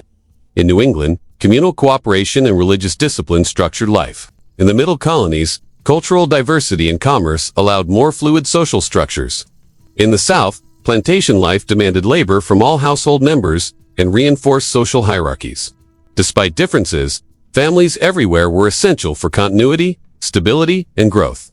Regional development and legacy. By the late 17th century, the 13 colonies had grown into a patchwork of societies shaped by climate, geography, and human activity. New England emphasized community, religion, and trade. The middle colonies combined agriculture, commerce, and cultural diversity. The South relied on plantations, cash crops, and hierarchical social structures. These differences shaped not only the economy but also governance, social norms, and daily life. The development of these regions illustrates the adaptability and resilience of settlers. They carved communities from wilderness, adapted European techniques to new environments, and created societies capable of growth. Trade, farming, education, religion, and family life combined to form complex, interdependent colonies. Understanding these differences provides insight into the foundations of American society and the diverse origins of its economy, culture, and governance. The story of the 13 colonies is ultimately one of growth, adaptation, and survival. Each region responded differently to environmental challenges, resources, and population composition. Families, communities, and economies evolved to meet the demands of a new world. Trade, education, and labor shaped daily life, while women, men, and children all contributed to the functioning of society. Together, These factors illustrate how the colonies developed differently, yet formed a foundation for future unity and nationhood. By the late 17th century, the English colonies were growing rapidly. Settlers cleared forests, planted crops, built towns, and expanded trade. Yet, as these communities developed, one persistent challenge shaped their societies: labor. The colonies needed hands to plant, harvest, build, and sustain the economy, particularly in the southern colonies where large plantations demanded intensive work. Native labor was often unavailable due to resistance, disease, and displacement, so colonists turned to new forms of labor: indentured servitude, and, increasingly, slavery. This chapter explores the origins, development, and impact of these systems on colonial America, labor shortages, and colonial needs. The southern colonies, with their fertile soil and warm climate, offered enormous potential for cash crops such as tobacco, rice, and later, indigo. However, cultivating these crops was physically demanding and required large numbers of workers. Families could manage small plots, but the profitable plantations demanded constant labor. Initially, European settlers attempted to meet labor needs with family members, local apprentices, and volunteers. However, the population was small, and survival in the New World was difficult. Many newcomers lacked the experience or strength required for large-scale agricultural production. Shortages of skilled and unskilled labor became a pressing concern. In response, colonists increasingly relied on indentured servants. These were typically young Europeans who agreed to work for a set number of years, usually between 4 and 7 in exchange for passage to America, food, clothing, and shelter. The system provided a temporary labor force and a path to eventual freedom and land ownership. For many settlers, indentured servitude was a practical solution to labor shortages. For servants, it was a harsh opportunity, often filled with danger and exploitation, but it offered a chance at a new life in the colonies. Indentured servants. Life and hardships. Indentured servants were bound by contracts that specified years of labor in exchange for passage and sustenance. Many were impoverished Europeans seeking economic opportunity, often from England, Ireland, or Germany. Others were criminals or orphans sent to the colonies. Life as an indentured servant was harsh. They worked long hours in fields, forests, and workshops, often under strict oversight. Physical punishment was common for disobedience or failure to meet expectations. Despite the hardships, indentured servitude offered hope. After fulfilling their contracts, servants often received freedom dues, which could include land, tools, or money. This allowed them to establish farms, start businesses, or participate in local economies. Yet survival was never guaranteed. Disease, accidents, and harsh conditions claimed the lives of many before they could complete their service.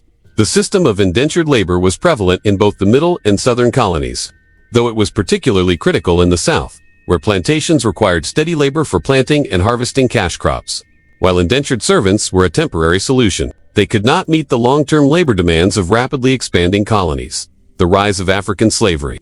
As the 17th century progressed, the demand for labor shifted toward enslaved Africans.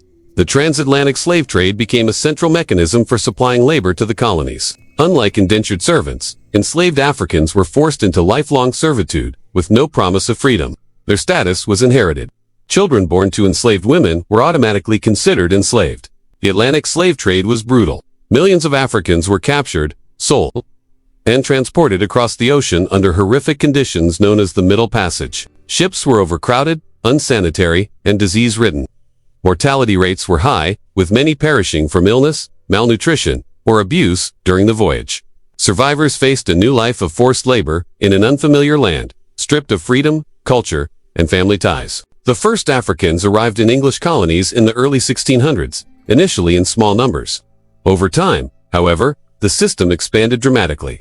By the late 17th century, enslaved Africans were essential to the plantation economy of the South. They worked in tobacco, rice, and indigo fields, providing the labor necessary for profit and growth. In the middle colonies, they also contributed to farming, trade, and skilled labor, though in smaller numbers. Daily life under slavery. Life for enslaved Africans was harsh, controlled, and oppressive. Plantation owners maintained strict hierarchies and rules, using physical punishment, intimidation, and psychological control to enforce obedience. Enslaved people lived in simple quarters, often crowded and lacking basic comforts. They worked from dawn to dusk, performing grueling labor in fields, workshops, and households. Despite this oppression, enslaved Africans resisted and preserved their culture. They maintained traditions, music, religious practices, and languages whenever possible. Stories, songs, and communal gatherings became methods of cultural survival and subtle resistance. Relationships among enslaved people provided strength and solidarity in the face of daily hardships. Women, in particular, bore dual burdens. They worked in the fields alongside men, while also managing household chores, caring for children, and maintaining family life under impossible conditions. Children were put to work at an early age, learning agricultural and domestic skills through necessity. Families were frequently separated, as enslaved people were bought, sold, or moved according to the economic needs of plantation owners. Economic impact of slavery. The system of slavery profoundly shaped the colonial economy. In the South, plantations could produce large quantities of cash crops because of the constant labor supply. Tobacco became a cornerstone of Virginia's economy. Rice dominated South Carolina and Georgia, and indigo provided both trade goods and income for plantation owners. Slavery allowed planters to accumulate wealth, invest in land and infrastructure, and participate in global trade networks. In the middle colonies, enslaved Africans contributed to farming, craftsmanship, and urban labor. While less central than in the South, their labor supported commerce, construction, and domestic needs. In all regions, enslaved labor created stark economic hierarchies, concentrating wealth in the hands of a few and perpetuating social inequalities. The reliance on enslaved labor also influenced legislation and governance. Colonies enacted laws to define the status of enslaved Africans, control their movements, and protect the property rights of owners. Over time, a racialized system of slavery developed, embedding inequality and discrimination into the social fabric.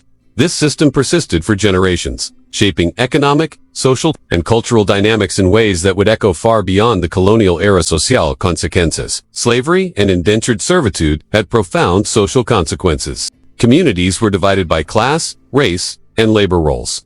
Planters and wealthy merchants held power and influence, while laborers, both indentured and enslaved, occupied subordinate positions. Social mobility was limited, particularly for enslaved Africans, whose status was lifelong and inherited.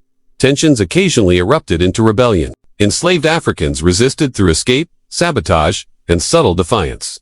Indentured servants sometimes organized uprisings when mistreated or denied promised rewards. These acts of resistance demonstrated that, even under oppressive systems, individuals sought freedom, dignity, and agency. The presence of enslaved Africans also affected cultural and religious life in the colonies. Enslaved people maintained African traditions while adapting to new environments, influencing music, language, cuisine, and spiritual practices. Over time, this created a unique cultural blend that contributed to the development of American society, even as the system that produced it was morally reprehensible. Transition from indentured servitude to slavery. By the late 17th century, slavery increasingly replaced indentured servitude as the dominant labor system in the southern colonies. Several factors contributed to this shift. Economic efficiency. Enslaved labor was lifelong, and children born to enslaved women automatically became property. Labor supply. Fewer Europeans were willing to become indentured servants, while the transatlantic slave trade provided a steady supply of African labor. Social control. Racialized slavery created a rigid social hierarchy that helped colonial elites maintain control over both laborers and the broader population. While indentured servitude continued in some regions, the colonies increasingly relied on enslaved Africans to fuel their economic growth. This transition had profound consequences for society, economy, and culture, laying the groundwork for the institution of slavery that would dominate the American South for centuries. Reflections on a difficult history. The history of slavery and indentured servitude is a critical and painful chapter in the story of colonial America. It highlights the reliance on coerced labor for economic development, the human cost of expansion, and the moral contradictions inherent in a society that valued freedom for some while denying it to others. Understanding this history is essential. It illustrates how labor systems shaped economic prosperity, social hierarchy, and cultural development.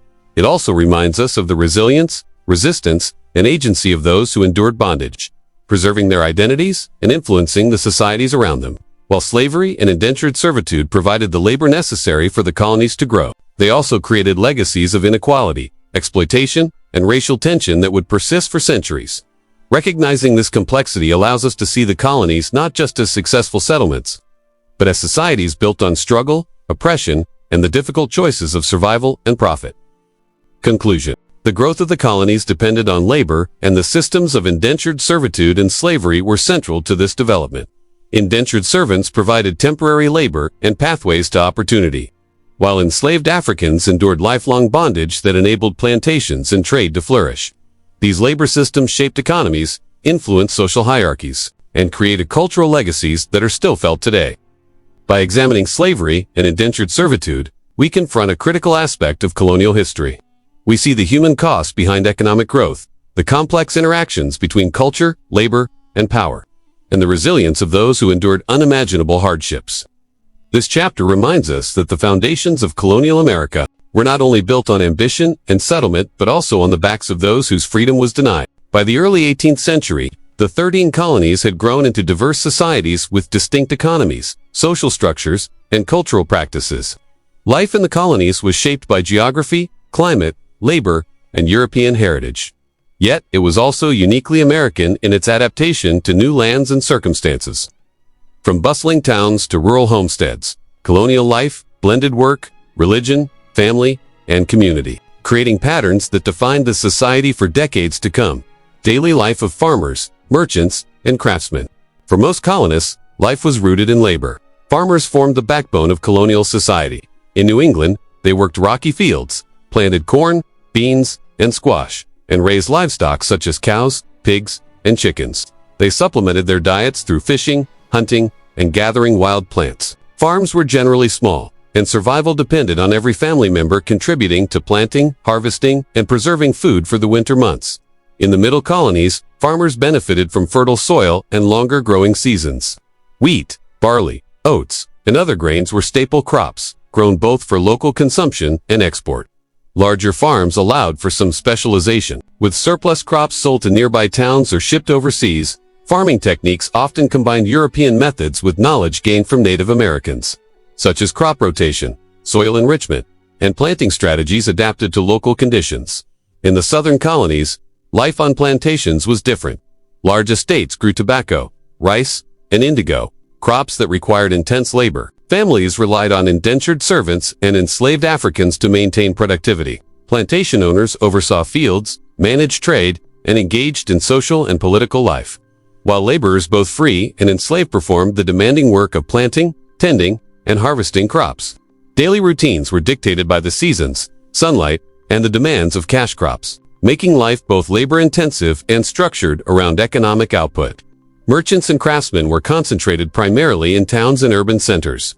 Merchants imported and sold goods, traded raw materials, and financed local ventures. They maintained warehouses, shops, and sometimes ships for trade. Craftsmen, including blacksmiths, carpenters, coopers, shoemakers, and weavers, provided essential goods and services for the community. Their work required skill, apprenticeship, and precision. Craft workshops often doubled as family businesses, with children learning trades from a young age. The rhythm of daily life reflected both necessity and opportunity. Work was long and laborious, but it was interspersed with periods of communal activity, worship, and seasonal celebration. Markets, fairs, and public gatherings allowed colonists to exchange goods, news, and social interaction. For the average farmer, merchant, or craftsman, survival and community were intertwined, and every member of society had a role to play. Education and religion. Education was highly valued in colonial society, though access and quality varied by region. In New England, literacy was widespread because reading the Bible was essential for understanding religious teachings. Communities often established schools before churches, reflecting the importance of literacy and moral instruction. Children learned reading, writing, arithmetic, and religious principles, often in one-room schoolhouses with students of varying ages. Teachers were local men or women, sometimes clergy, responsible for instilling both practical and moral knowledge. In the middle colonies, schools were less uniform but still emphasized literacy and practical skills. Dutch, German, and English settlers maintained schools that reflected their cultural heritage, teaching children not only reading and arithmetic but also trades and local customs. Education was more decentralized, but families and communities encouraged learning to maintain economic productivity and social cohesion. In the southern colonies, formal schooling was limited, particularly in rural areas. Wealthy plantation families often hired tutors or sent children to private schools in urban centers. Sons learned classical subjects, commerce, and estate management, while daughters focused on household skills, music, and etiquette. Education was closely linked to social class, with the elite having more access to advanced learning, while children of laborers or enslaved people had limited opportunities. Religion was central to colonial life. In New England, Puritan beliefs emphasized moral discipline, community responsibility, and observance of religious laws. Churches served as both spiritual and social centers, guiding behavior and reinforcing social norms. In the Middle Colonies, religious diversity flourished. Quakers, Catholics, Lutherans, and other denominations coexisted, creating a culture of tolerance, debate, and varied practice.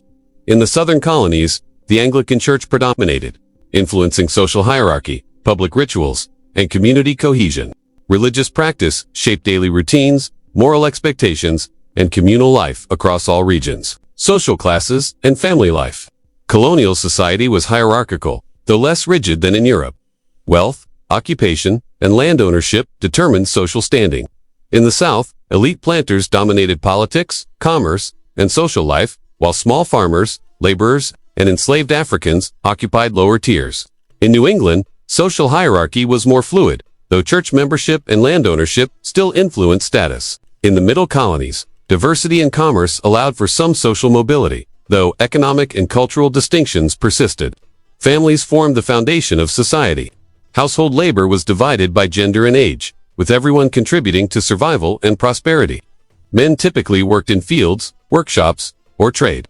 Women managed homes, gardens, and domestic production, and cared for children and the elderly. Children learned skills by observing adults and participating in work from an early age.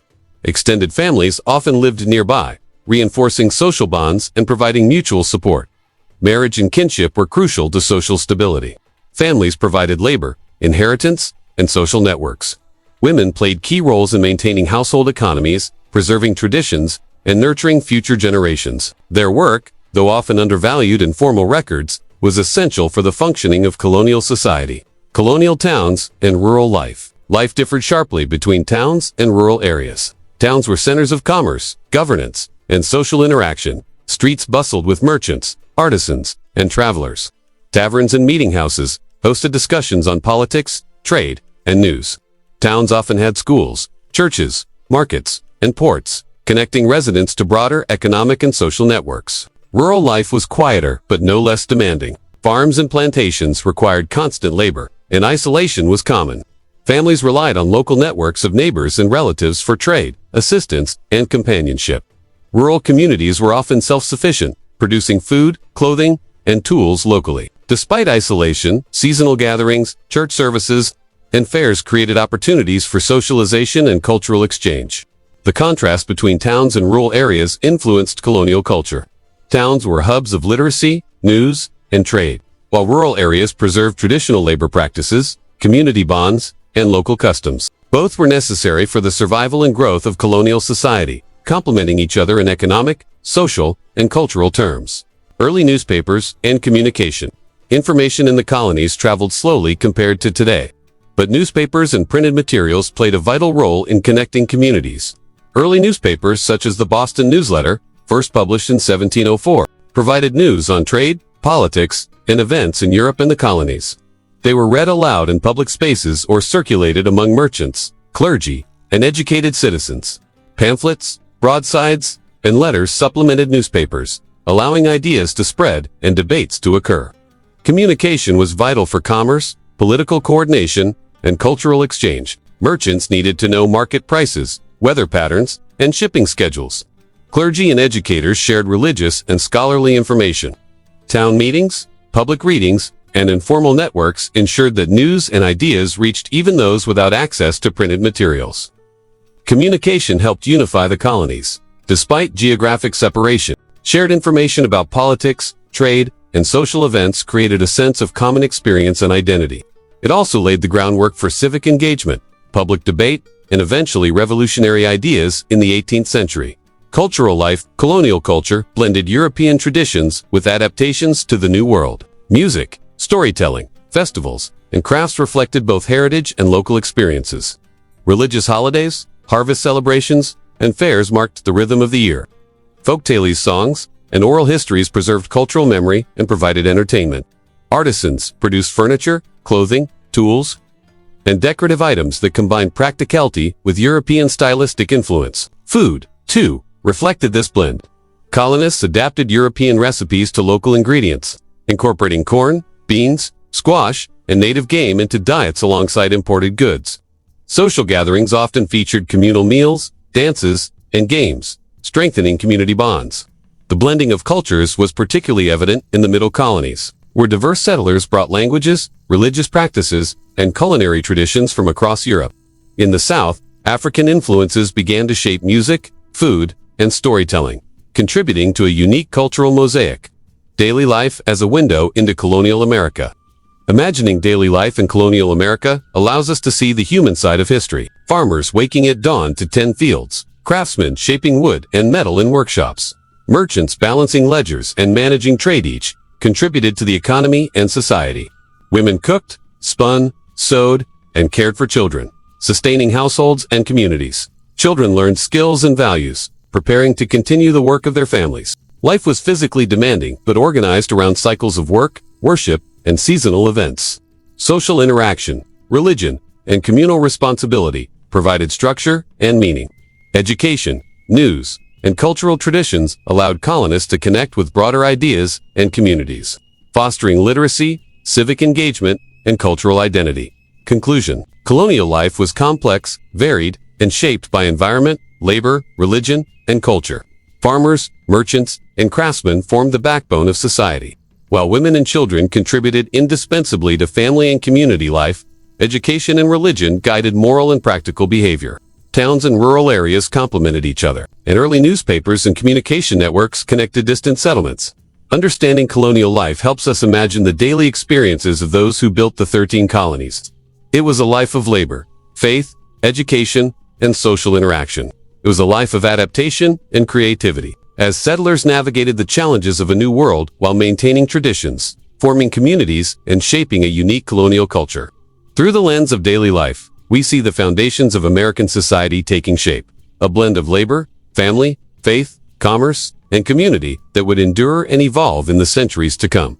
The story of colonial life is not just about survival, it is about human resilience, creativity, and the ongoing effort to build societies that could thrive in the New World. By the mid-18th century, the 13 colonies were no longer isolated outposts, but growing societies with increasing economic, social, and political complexity. Yet, with expansion came conflict. Land, resources, and power were limited, and tensions arose between European settlers, Native American nations, and rival colonial powers. These conflicts, both local and international, shaped the trajectory of colonial America, influencing politics, society, and the emerging sense of unity that would eventually define the nation. Early conflicts with Native Americans. The arrival of European settlers disrupted the lives of Native American communities across the continent. For centuries, native nations such as the Iroquois, Cherokee, Powhatan, and Algonquian peoples had maintained intricate systems of governance, trade, and land stewardship. Their societies were well established, with spiritual beliefs, agricultural practices, and trade networks finely tuned to the land. The arrival of settlers introduced competition for territory, new diseases, and unfamiliar technologies, creating a volatile environment. In New England, early settlers faced both cooperation and conflict with the Wampanoag and other local tribes. Initial relations often involved trade and mutual assistance, but cultural misunderstandings and competition for land quickly led to tension. King Philip's War, which erupted in 1675, was one of the most devastating conflicts of the era. Metacom, known to the English as King Philip, led a coalition of Native American tribes in resistance to colonial expansion. The war devastated towns, destroyed crops, and caused immense casualties on both sides. For colonists, it was a stark reminder of the dangers of expansion and the limits of European control. In the southern colonies, conflicts with Native Americans were also frequent. The Powhatan Confederacy initially interacted with Jamestown settlers through trade and diplomacy, but as the colony expanded, hostilities grew. Periodic uprisings, raids, and retaliations shaped settlement patterns and fortified communities. Colonists learned to navigate complex alliances and conflicts, often using military force and negotiation to secure their positions. Native Americans were not passive actors in these conflicts. They used diplomacy, trade, and military strategy to defend lands, assert authority, and adapt to changing circumstances.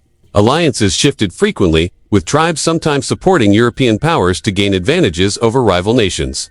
This strategic engagement demonstrates the agency and sophistication of native societies.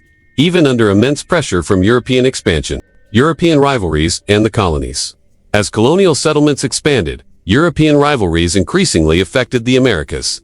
Britain, France, and Spain competed for territory, trade, and influence. Drawing the colonies into broader geopolitical struggles, the French and British empires both claimed vast territories in North America, and their competing ambitions frequently intersected with the interests of Native American nations. The French and Indian War, which lasted from 1754 to 1763, was the North American theater of a larger global conflict known as the 7 Years' War. The war pitted Britain and its colonies against France and its native allies. Competition over the Ohio River Valley, rich in fertile land and strategic waterways, was a major catalyst. Both sides sought to control trade routes, settlements, and alliances with native nations. Colonial militias played crucial roles in the war, fighting alongside British regulars. Young officers such as George Washington gained early military experience during skirmishes, while local communities contributed supplies, manpower, and intelligence. The war was fought across diverse terrains, forests, rivers, and forts requiring adaptability, endurance, and knowledge of the land. The French allied with powerful Native American nations, leveraging long-standing trade relationships and mutual interests in resisting British expansion. British forces, in turn, relied on colonial militias and loyal native allies to counter French influence. The conflict was marked by ambushes, sieges, and brutal frontier warfare. Both sides suffered heavy casualties, and civilian populations experienced displacement, property loss, and famine. Impact of the French and Indian War. The war concluded with the Treaty of Paris in 1763, which dramatically reshaped territorial control in North America. France ceded vast lands east of the Mississippi River to Britain, while Spain gained control of Louisiana. Britain emerged as the dominant colonial power, with expanded territories and increased responsibility for defending and administering them. For the colonies, the war had profound effects. Colonial militias gained military experience and confidence, learning to coordinate across regional and cultural lines. Shared hardships fostered a sense of identity among colonists, highlighting common interests and interdependence. The war also exposed tensions between colonists and British authorities over funding, taxation, and military leadership, setting the stage for future disputes. Native American nations, meanwhile, faced new challenges. The British victory disrupted long-standing alliances, reduced French support, and intensified colonial expansion into native territories. Resistance continued, but the balance of power shifted decisively in favor of European settlers, fundamentally altering the political and cultural landscape of North America. Colonial attitudes and emerging unity. Conflicts with Native Americans and European rivals shaped colonial attitudes toward governance, defense, and identity. Colonists began to see themselves not merely as isolated communities but as part of a larger network facing shared challenges. The experience of war fostered cooperation among colonies that had previously acted independently. Towns, militias, and regional governments coordinated defense strategies, shared intelligence, and exchanged resources. At the same time, colonists became increasingly aware of their distinct identity relative to Britain. While loyal to the crown, they questioned imperial policies, particularly those related to taxation and military administration. The experience of defending their homes and contributing to military campaigns without proportional recognition or autonomy sowed seeds of discontent. These attitudes, nurtured through decades of conflict, would later crystallize into revolutionary sentiment.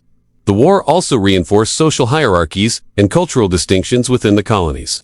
Elite planters, merchants, and officials often gained influence and recognition, while laborers, artisans, and militia members experienced both the hardships of warfare and opportunities for advancement. Women and children, who managed homes and communities during wartime, played critical, yet often unacknowledged roles. Across all classes, the shared experience of conflict contributed to a growing sense of collective identity and purpose. Native American alliances and resistance. Native American nations continued to shape colonial and imperial dynamics. Some aligned with the British, others with the French, and still others sought neutrality or strategic advantage. Their decisions were guided by survival, trade, and long-term political interests. Leaders negotiated treaties, conducted raids, and engaged in diplomacy, often attempting to preserve autonomy in the face of overwhelming European pressure. Despite defeats, Native resistance persisted. Raids, uprisings, and cultural resilience demonstrated agency and determination. These interactions influenced colonial military strategies, settlement patterns, and trade networks. Colonists learned to adapt to the skills, knowledge, and tactics of native nations, highlighting the complex interdependence of conflict, cooperation, and survival. Economic and social consequences of war. Wars had lasting economic and social effects on the colonies. Frontier communities faced destruction of property, disruption of agriculture, and loss of life. Trade networks were interrupted, and economic instability affected both urban and rural settlements. At the same time, war stimulated certain industries, including weapons production, shipbuilding, and provisioning. Merchants and craftsmen often profited from supplying military campaigns, while farmers supplied food to soldiers and towns. Socially, wars highlighted inequalities but also encouraged cooperation. Communities rallied together, forming militias, rebuilding homes, and supporting neighbors. Shared experiences of danger and hardship forged bonds across geographic, social, and cultural boundaries. These bonds contributed to a growing sense of shared destiny among the colonies, reinforcing the idea that survival and prosperity depended on mutual support. The legacy of colonial wars. The series of conflicts in the colonies, culminating in the French and Indian War, shaped the path toward American identity.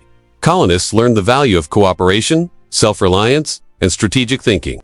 They experienced both the benefits and frustrations of imperial oversight, laying the groundwork for political debates and eventual independence. Wars also reshaped relationships with Native Americans, whose alliances, resistance, and cultural resilience influenced settlement patterns and colonial policies.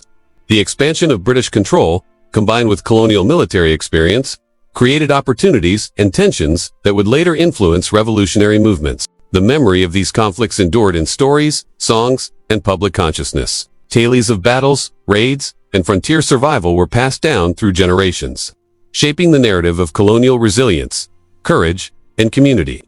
These experiences fostered a sense of unity among diverse colonies, contributing to a collective identity that transcended regional differences. Conclusion. Conflicts and colonial wars were pivotal in shaping early American society. Engagements with Native Americans, competition with French and other European powers, and participation in military campaigns influenced politics, economy, and culture. Colonists learned cooperation, strategy, and resilience, while experiencing both hardship and opportunity. The French and Indian War, in particular, marked a turning point. It expanded British control, reshaped colonial relationships, and fostered a growing sense of shared identity. These experiences laid the foundation for future unity, providing lessons in governance, defense, and interdependence. Understanding these conflicts helps us see the complexity of colonial life. Beyond settlement and agriculture, colonists navigated alliances, warfare, and cultural interactions that defined their societies.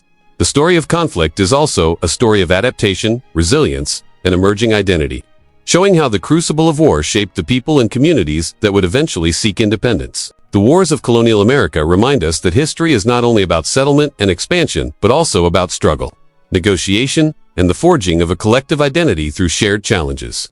They show that unity and community are often born not in times of peace, but in the trials of conflict. Leaving a lasting imprint on the development of the colonies in the future United States. By the mid-18th century, the 13 colonies were maturing into complex societies. Farms, towns, trade networks, and social structures were well established, yet this growth brought inevitable tensions. Land was limited, resources were contested, and European powers were vying for dominance. Against this backdrop, conflicts erupted not only between colonists and Native Americans, but also among European rivals and their respective allies. These conflicts were transformative, shaping colonial attitudes, fostering unity, and laying the foundation for emerging American identity. Colonial and Native American relations. Conflict and negotiation. Long before European rivalries escalated into full-scale wars, the first tensions arose from interactions between settlers and Native Americans. Native nations, including the Iroquois, Cherokee, Powhatan, and Algonquian peoples, had sophisticated political systems, trade networks, and land management practices. They had lived on the continent for centuries, cultivating crops, conducting diplomacy, and maintaining territorial control. The arrival of English, French, and Dutch settlers introduced competition, disease, and environmental pressures that disrupted this balance. In New England, early encounters were a mix of trade, alliance, and conflict. The Wampanoag initially cooperated with Pilgrims, providing food and guidance, but as settlements expanded, land pressures and cultural misunderstandings fueled hostilities.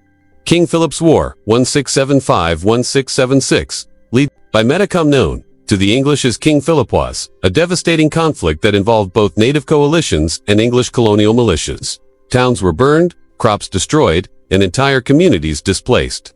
Thousands of lives were lost, and the war reshaped settlement patterns in Massachusetts and surrounding regions.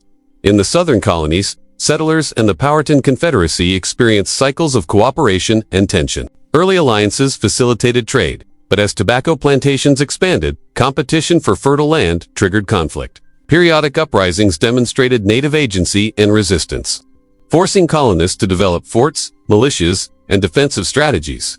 These early encounters illustrate the complex dynamics of colonial expansion.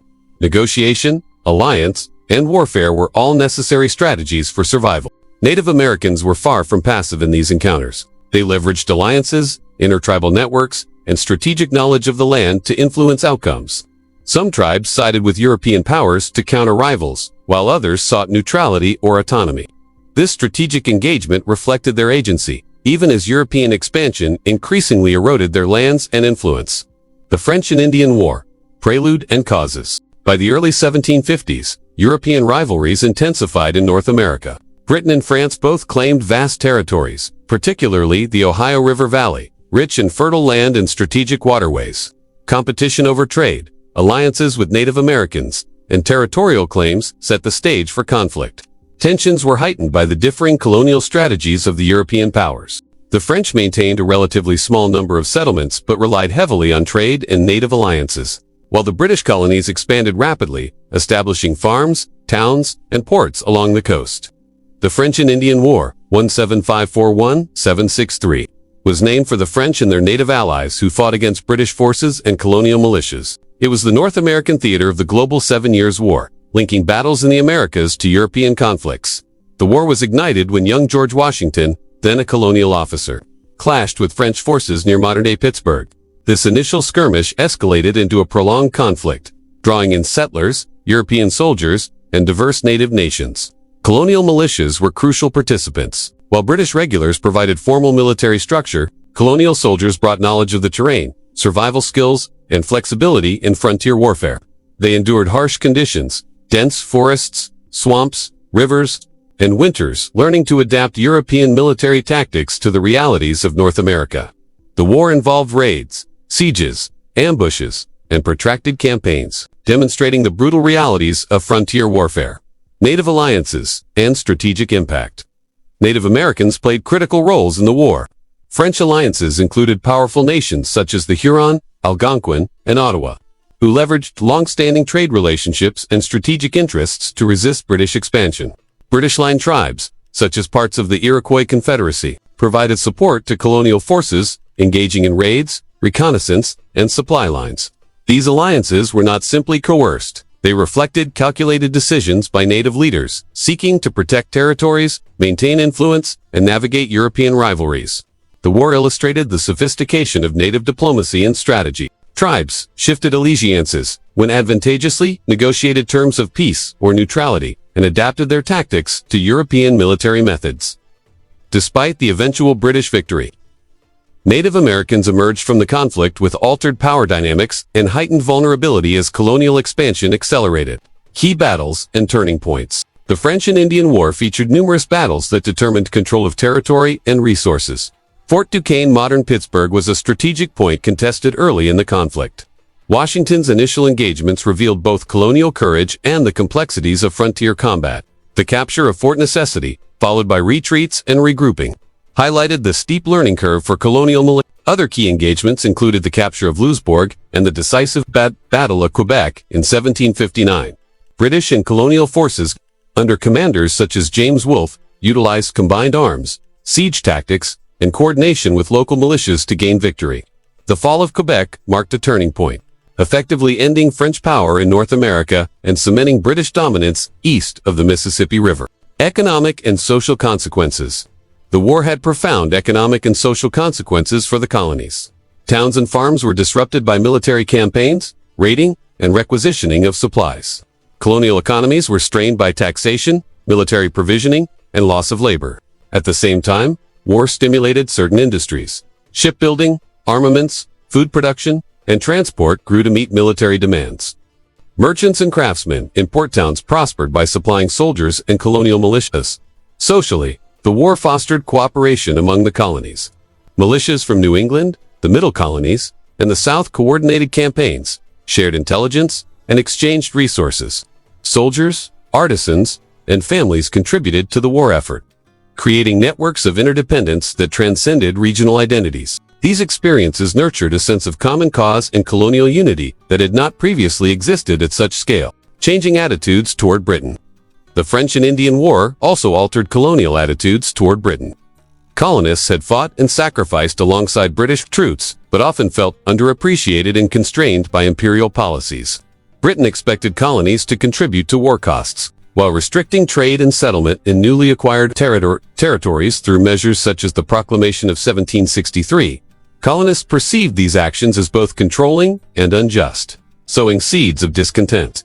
These experiences shaped emerging ideas about rights, governance, and self-determination. Colonists began to see themselves as distinct from Britain, not merely subjects, but stakeholders in their own defense and prosperity. The shared hardships and successes of wartime contributed to a growing sense of identity, linking geographically distant communities through common experience and mutual recognition of shared interests. Native Americans and post-war realities. For Native nations, the outcome of the war was devastating. French support diminished. British settlers advanced into traditional territories, and Native influence declined.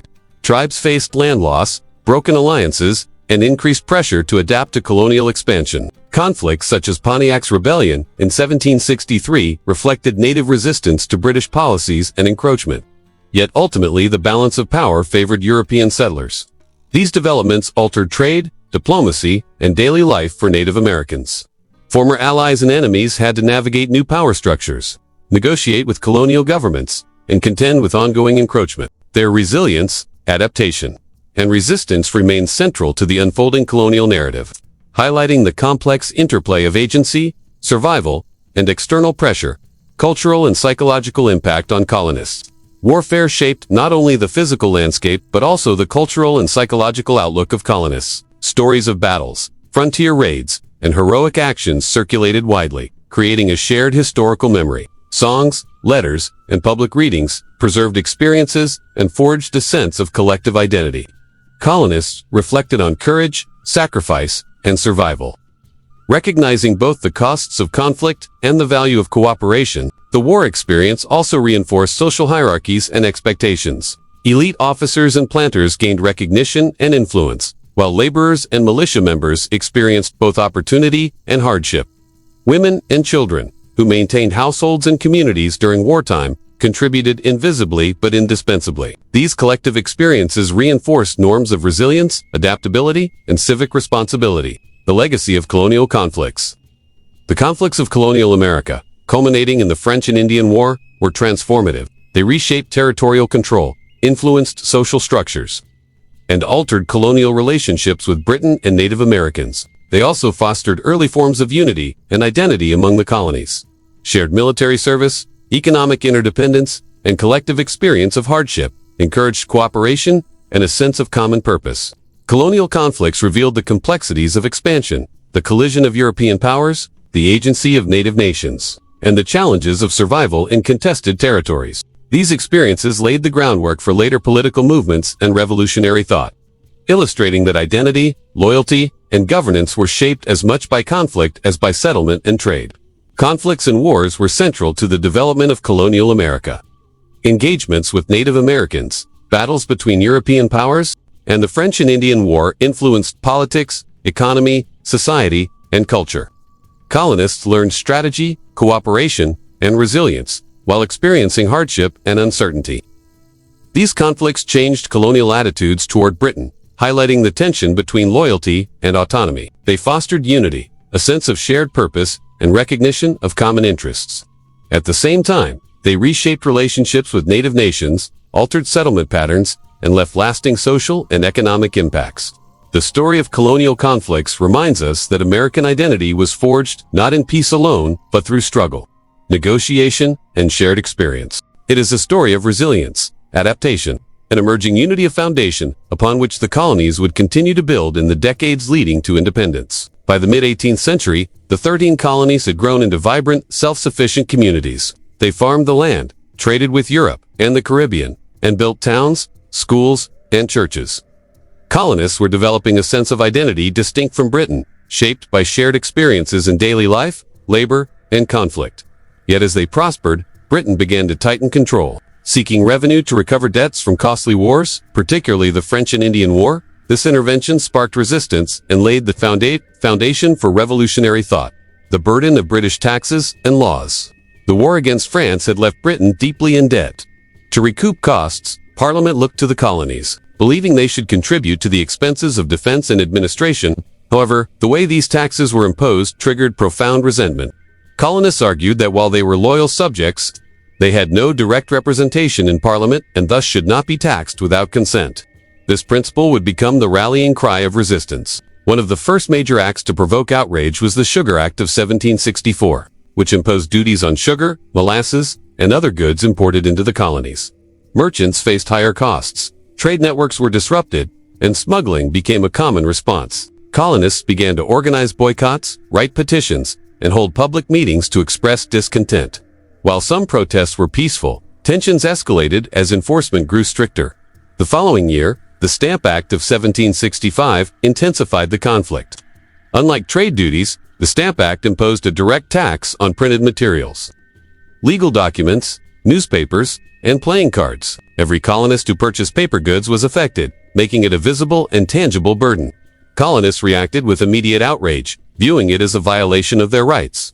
Leaders such as Patrick Henry in Virginia delivered impassioned speeches, arguing that taxation without representation was unconstitutional and unacceptable.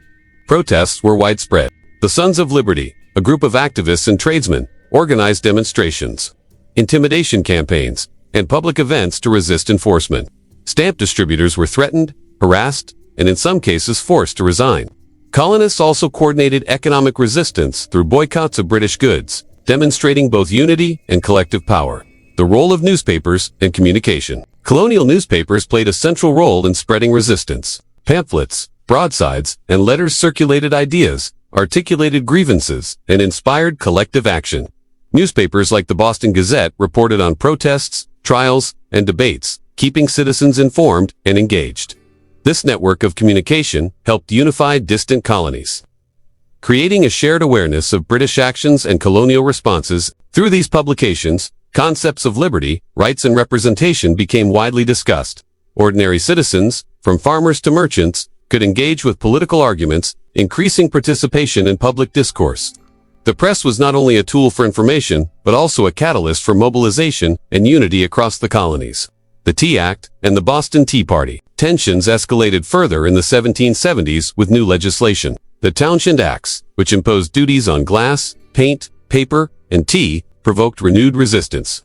Colonists argued these taxes violated their natural and legal rights. Widespread boycotts again disrupted trade, demonstrating colonial capacity for coordinated action. The situation reached a boiling point with the Tea Act of 1773, which granted the British East India Company the exclusive right to sell tea in the colonies at reduced prices, undermining local merchants and reinforcing Parliament's authority to tax. In Boston, tensions erupted dramatically. On December 16, 1773, a group of colonists, disguised as Native Americans, boarded British ships and dumped entire shipments of tea into the harbor in what became known as the Boston Tea Party. This act of defiance was both symbolic and practical, challenging British authority and asserting colonial resistance. No taxation without representation. Throughout these protests, the slogan, "No taxation without representation," became the rallying cry of the colonies. It articulated a fundamental grievance. While the colonists were subject to British law and taxation, they had no elected representatives in Parliament to voice their interests. This principle resonated across social and geographic boundaries, uniting merchants, farmers, artisans, and intellectuals in common cause.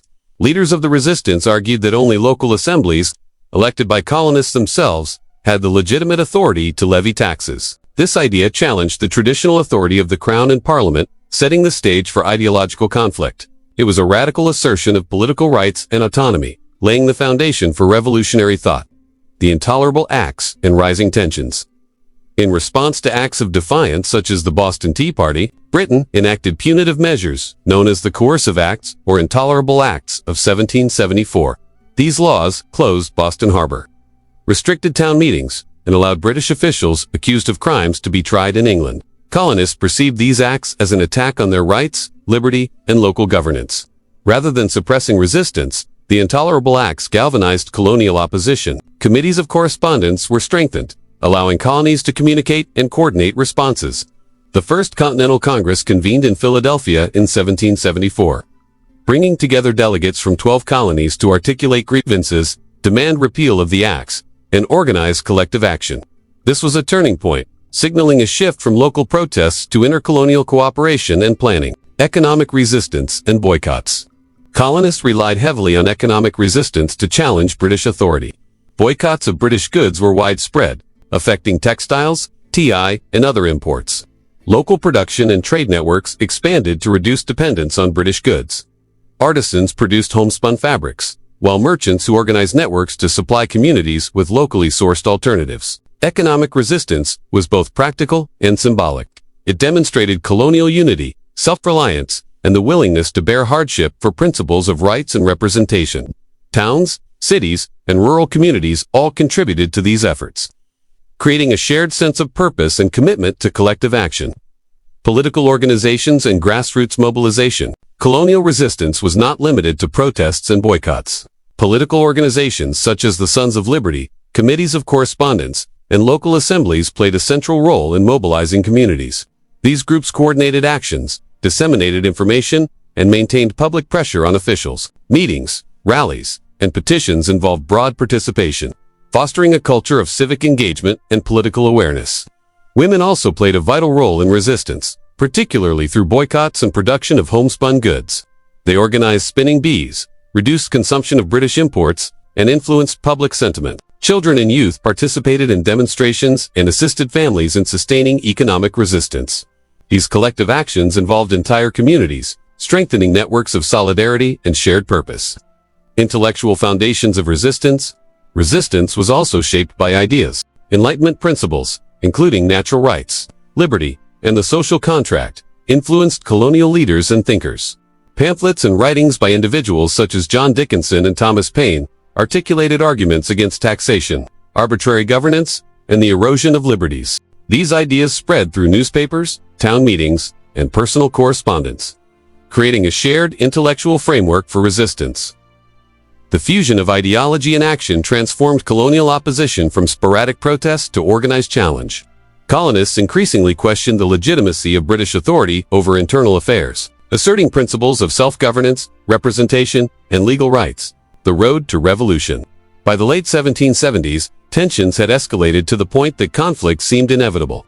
British attempts to enforce laws, taxes, and trade restrictions collided with colonial insistence on rights and local governance. Protests, boycotts, and acts of defiance highlighted the growing gap between imperial authority and colonial expectations. Each act of resistance, from the Stamp Act protests to the Boston Tea Party, strengthened colonial unity and political consciousness. Communities that had once been isolated now shared a sense of purpose, collective identity, and readiness to defend rights. The colonies were not merely reacting to taxation, they were asserting autonomy, shaping governance, and laying the ideological groundwork for independence. Conclusion. British control and colonial resistance were central to the formation of American identity. Taxes, laws, and enforcement efforts provoked organized opposition, highlighting the colony's growing unity and capacity for collective action. The principle of no taxation without representation crystallized shared grievances and guided political thought. Resistance included protests, boycotts, political organizing, and ideological argumentation involving all segments of society. Women, artisans, merchants, farmers, and children contributed to the struggle in tangible ways. Newspapers and pamphlets spread ideas, creating a shared awareness of rights, liberties, and the responsibilities of governance. These conflicts set the stage for revolution. They demonstrated that the colonies could act collectively, challenge imperial authority, and articulate principles that would define the emerging nation. By examining the interplay of control, resistance, and shared identity, we see the origins of independence, not as sudden, but as a result of decades of tension, negotiation, and growing conviction. The story of British control and colonial resistance is a story of courage, organization, and ideological awakening gave foundation upon which the American Revolution would soon be built. Economic resistance was both practical and symbolic. It demonstrated colonial unity, self-reliance, and the willingness to bear hardship for principles of rights and representation. Towns, cities, and rural communities all contributed to these efforts, creating a shared sense of purpose and commitment to collective action. Political organizations and grassroots mobilization. Colonial resistance was not limited to protests and boycotts. Political organizations such as the Sons of Liberty, committees of correspondence, and local assemblies played a central role in mobilizing communities. These groups coordinated actions, disseminated information, and maintained public pressure on officials. Meetings, rallies, and petitions involved broad participation, fostering a culture of civic engagement and political awareness. Women also played a vital role in resistance, particularly through boycotts and production of homespun goods. They organized spinning bees, reduced consumption of British imports, and influenced public sentiment. Children and youth participated in demonstrations and assisted families in sustaining economic resistance. These collective actions involved entire communities, strengthening networks of solidarity and shared purpose. Intellectual foundations of resistance. Resistance was also shaped by ideas. Enlightenment principles, including natural rights, liberty, and the social contract, influenced colonial leaders and thinkers. Pamphlets and writings by individuals such as John Dickinson and Thomas Paine articulated arguments against taxation, arbitrary governance, and the erosion of liberties. These ideas spread through newspapers, town meetings, and personal correspondence, creating a shared intellectual framework for resistance. The fusion of ideology and action transformed colonial opposition from sporadic protest to organized challenge. Colonists increasingly questioned the legitimacy of British authority over internal affairs, asserting principles of self-governance, representation, and legal rights. The road to revolution.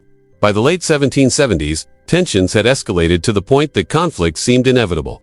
British attempts to enforce laws, taxes, and trade restrictions collided with colonial insistence on rights and local governance. Protests, boycotts, and acts of defiance highlighted the growing gap between imperial authority and colonial expectations. Each act of resistance, from the Stamp Act protests to the Boston Tea Party, strengthened colonial unity and political consciousness.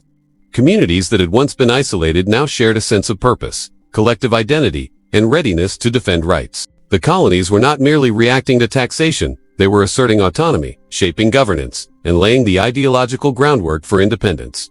Conclusion.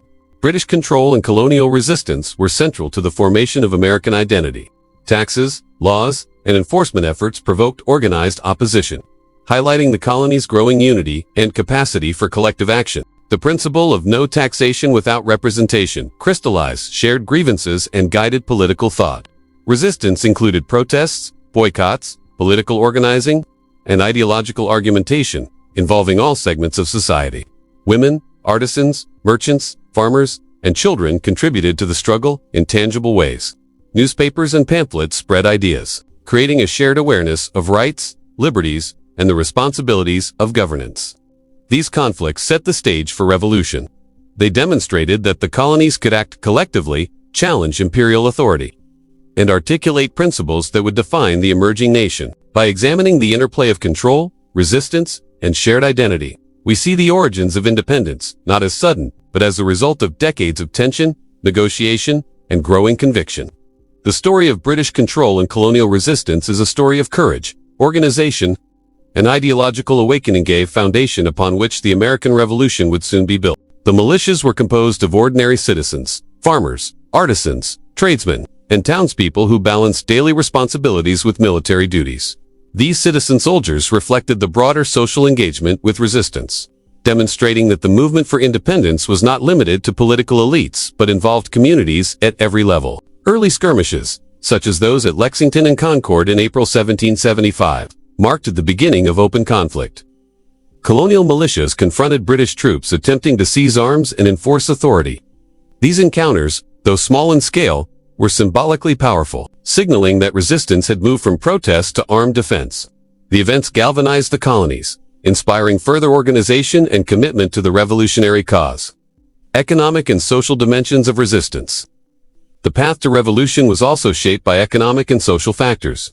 Colonists relied on trade, agriculture, and artisan production for survival and prosperity. British policies disrupted these networks, prompting coordinated responses such as boycotts and local production initiatives.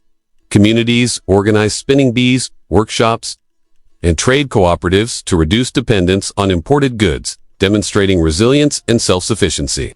Social networks were crucial in sustaining resistance. Churches, taverns, and town halls became centers of discussion, planning, and mobilization.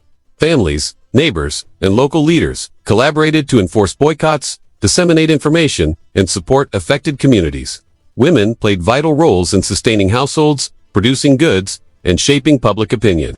Children and youth also contributed, assisting families and participating in civic activities. These economic and social efforts reinforced unity and identity.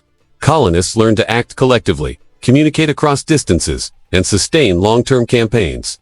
They were building not only material resistance, but also a culture of civic responsibility and shared purpose. Colonial identity and transformation. By the mid-1770s, Colonial America was undergoing a profound transformation. What had begun as local grievances against taxation and trade restrictions evolved into a broader vision of self-governance, rights, and independence. Colonists increasingly saw themselves as members of a shared community, united by common experiences, principles, and aspirations. The road to revolution was also a story of adaptation and learning. Colonists drew lessons from past conflicts, including wars with Native Americans and the French, understanding the value of coordination, intelligence, and preparation.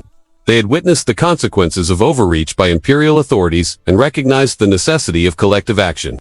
Ideological, social, and economic experiences converged, shaping a distinct colonial identity. Colonists were no longer just British subjects living in distant lands. They were a people capable of self-governance, collective decision-making, and defense of rights. This emerging identity would drive the next steps toward independence, providing a foundation for revolutionary action. The road toward independence. The final years before open conflict were marked by increasing tension, strategic preparation, and ideological clarity. British efforts to enforce control through taxation, military presence, and punitive legislation clashed with colonial insistence on rights and autonomy.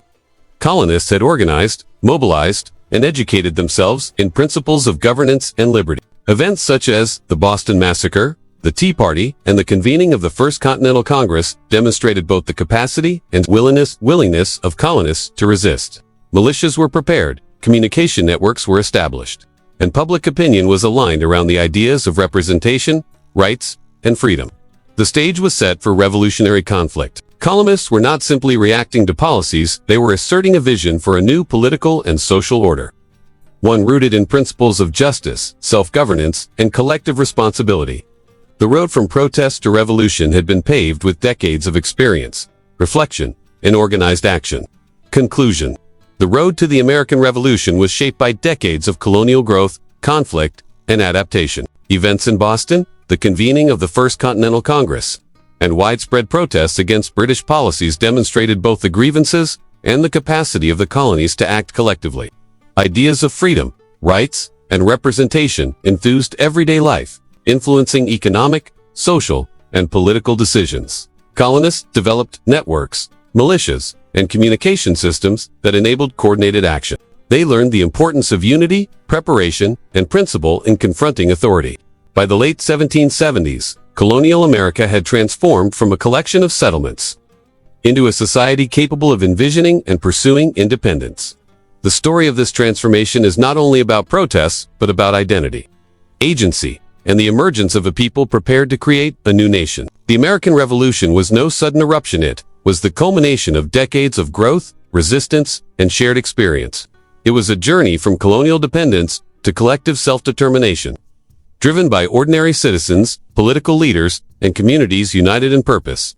The road to revolution is a testament to the resilience, courage, and vision of those who laid the foundations of the United States, connecting centuries of colonial history to the birth of a new nation. As we reach the end of our journey through the history of colonial America, it's worth pausing to reflect on everything we've explored together. From the thriving Native American civilizations that existed long before European settlers arrived, to the motivations of explorers seeking gold, land, trade, and religious freedom. The story of early America is rich with complexity, resilience, and human determination. We've seen the trials and triumphs of the first English settlements like Jamestown, where survival was uncertain and every day brought new challenges. We followed the Pilgrims on the Mayflower and learned how their pursuit of religious freedom and self-government laid the groundwork for democratic principles in the New World. As the colonies grew, we observed how geography, climate, and resources shaped their development. The New England, Middle, and Southern colonies each evolved differently, yet all contributed to the diverse tapestry of colonial society. From the bustling port towns of New England to the vast plantations of the South, every region had its own economy, social structures, and cultural practices. We saw how farming, trade, and shipbuilding connected people to each other and to the wider world, and how families, especially women, played vital roles in sustaining communities, passing on values, and nurturing the next generation. Our exploration also delved into some of the most difficult and sensitive parts of colonial history. The introduction of indentured servitude and the transatlantic slave trade reshaped the colonies, economies, and societies in profound ways. We confronted the realities of slavery, the Middle Passage, and the human cost of a system built on exploitation. At the same time, we saw how colonial communities adapted, resisted, and preserved aspects of culture, faith, and identity, even in the face of oppression. Colonial life was not only about work and survival, it was also about culture, learning, and community. We walked through early colonial towns, where newspapers, schools, and churches fostered communication, education, and civic engagement. Daily life for farmers, merchants, and craftsmen was shaped by routines, rituals, and relationships. Yet even these ordinary moments reflected broader social norms and emerging values.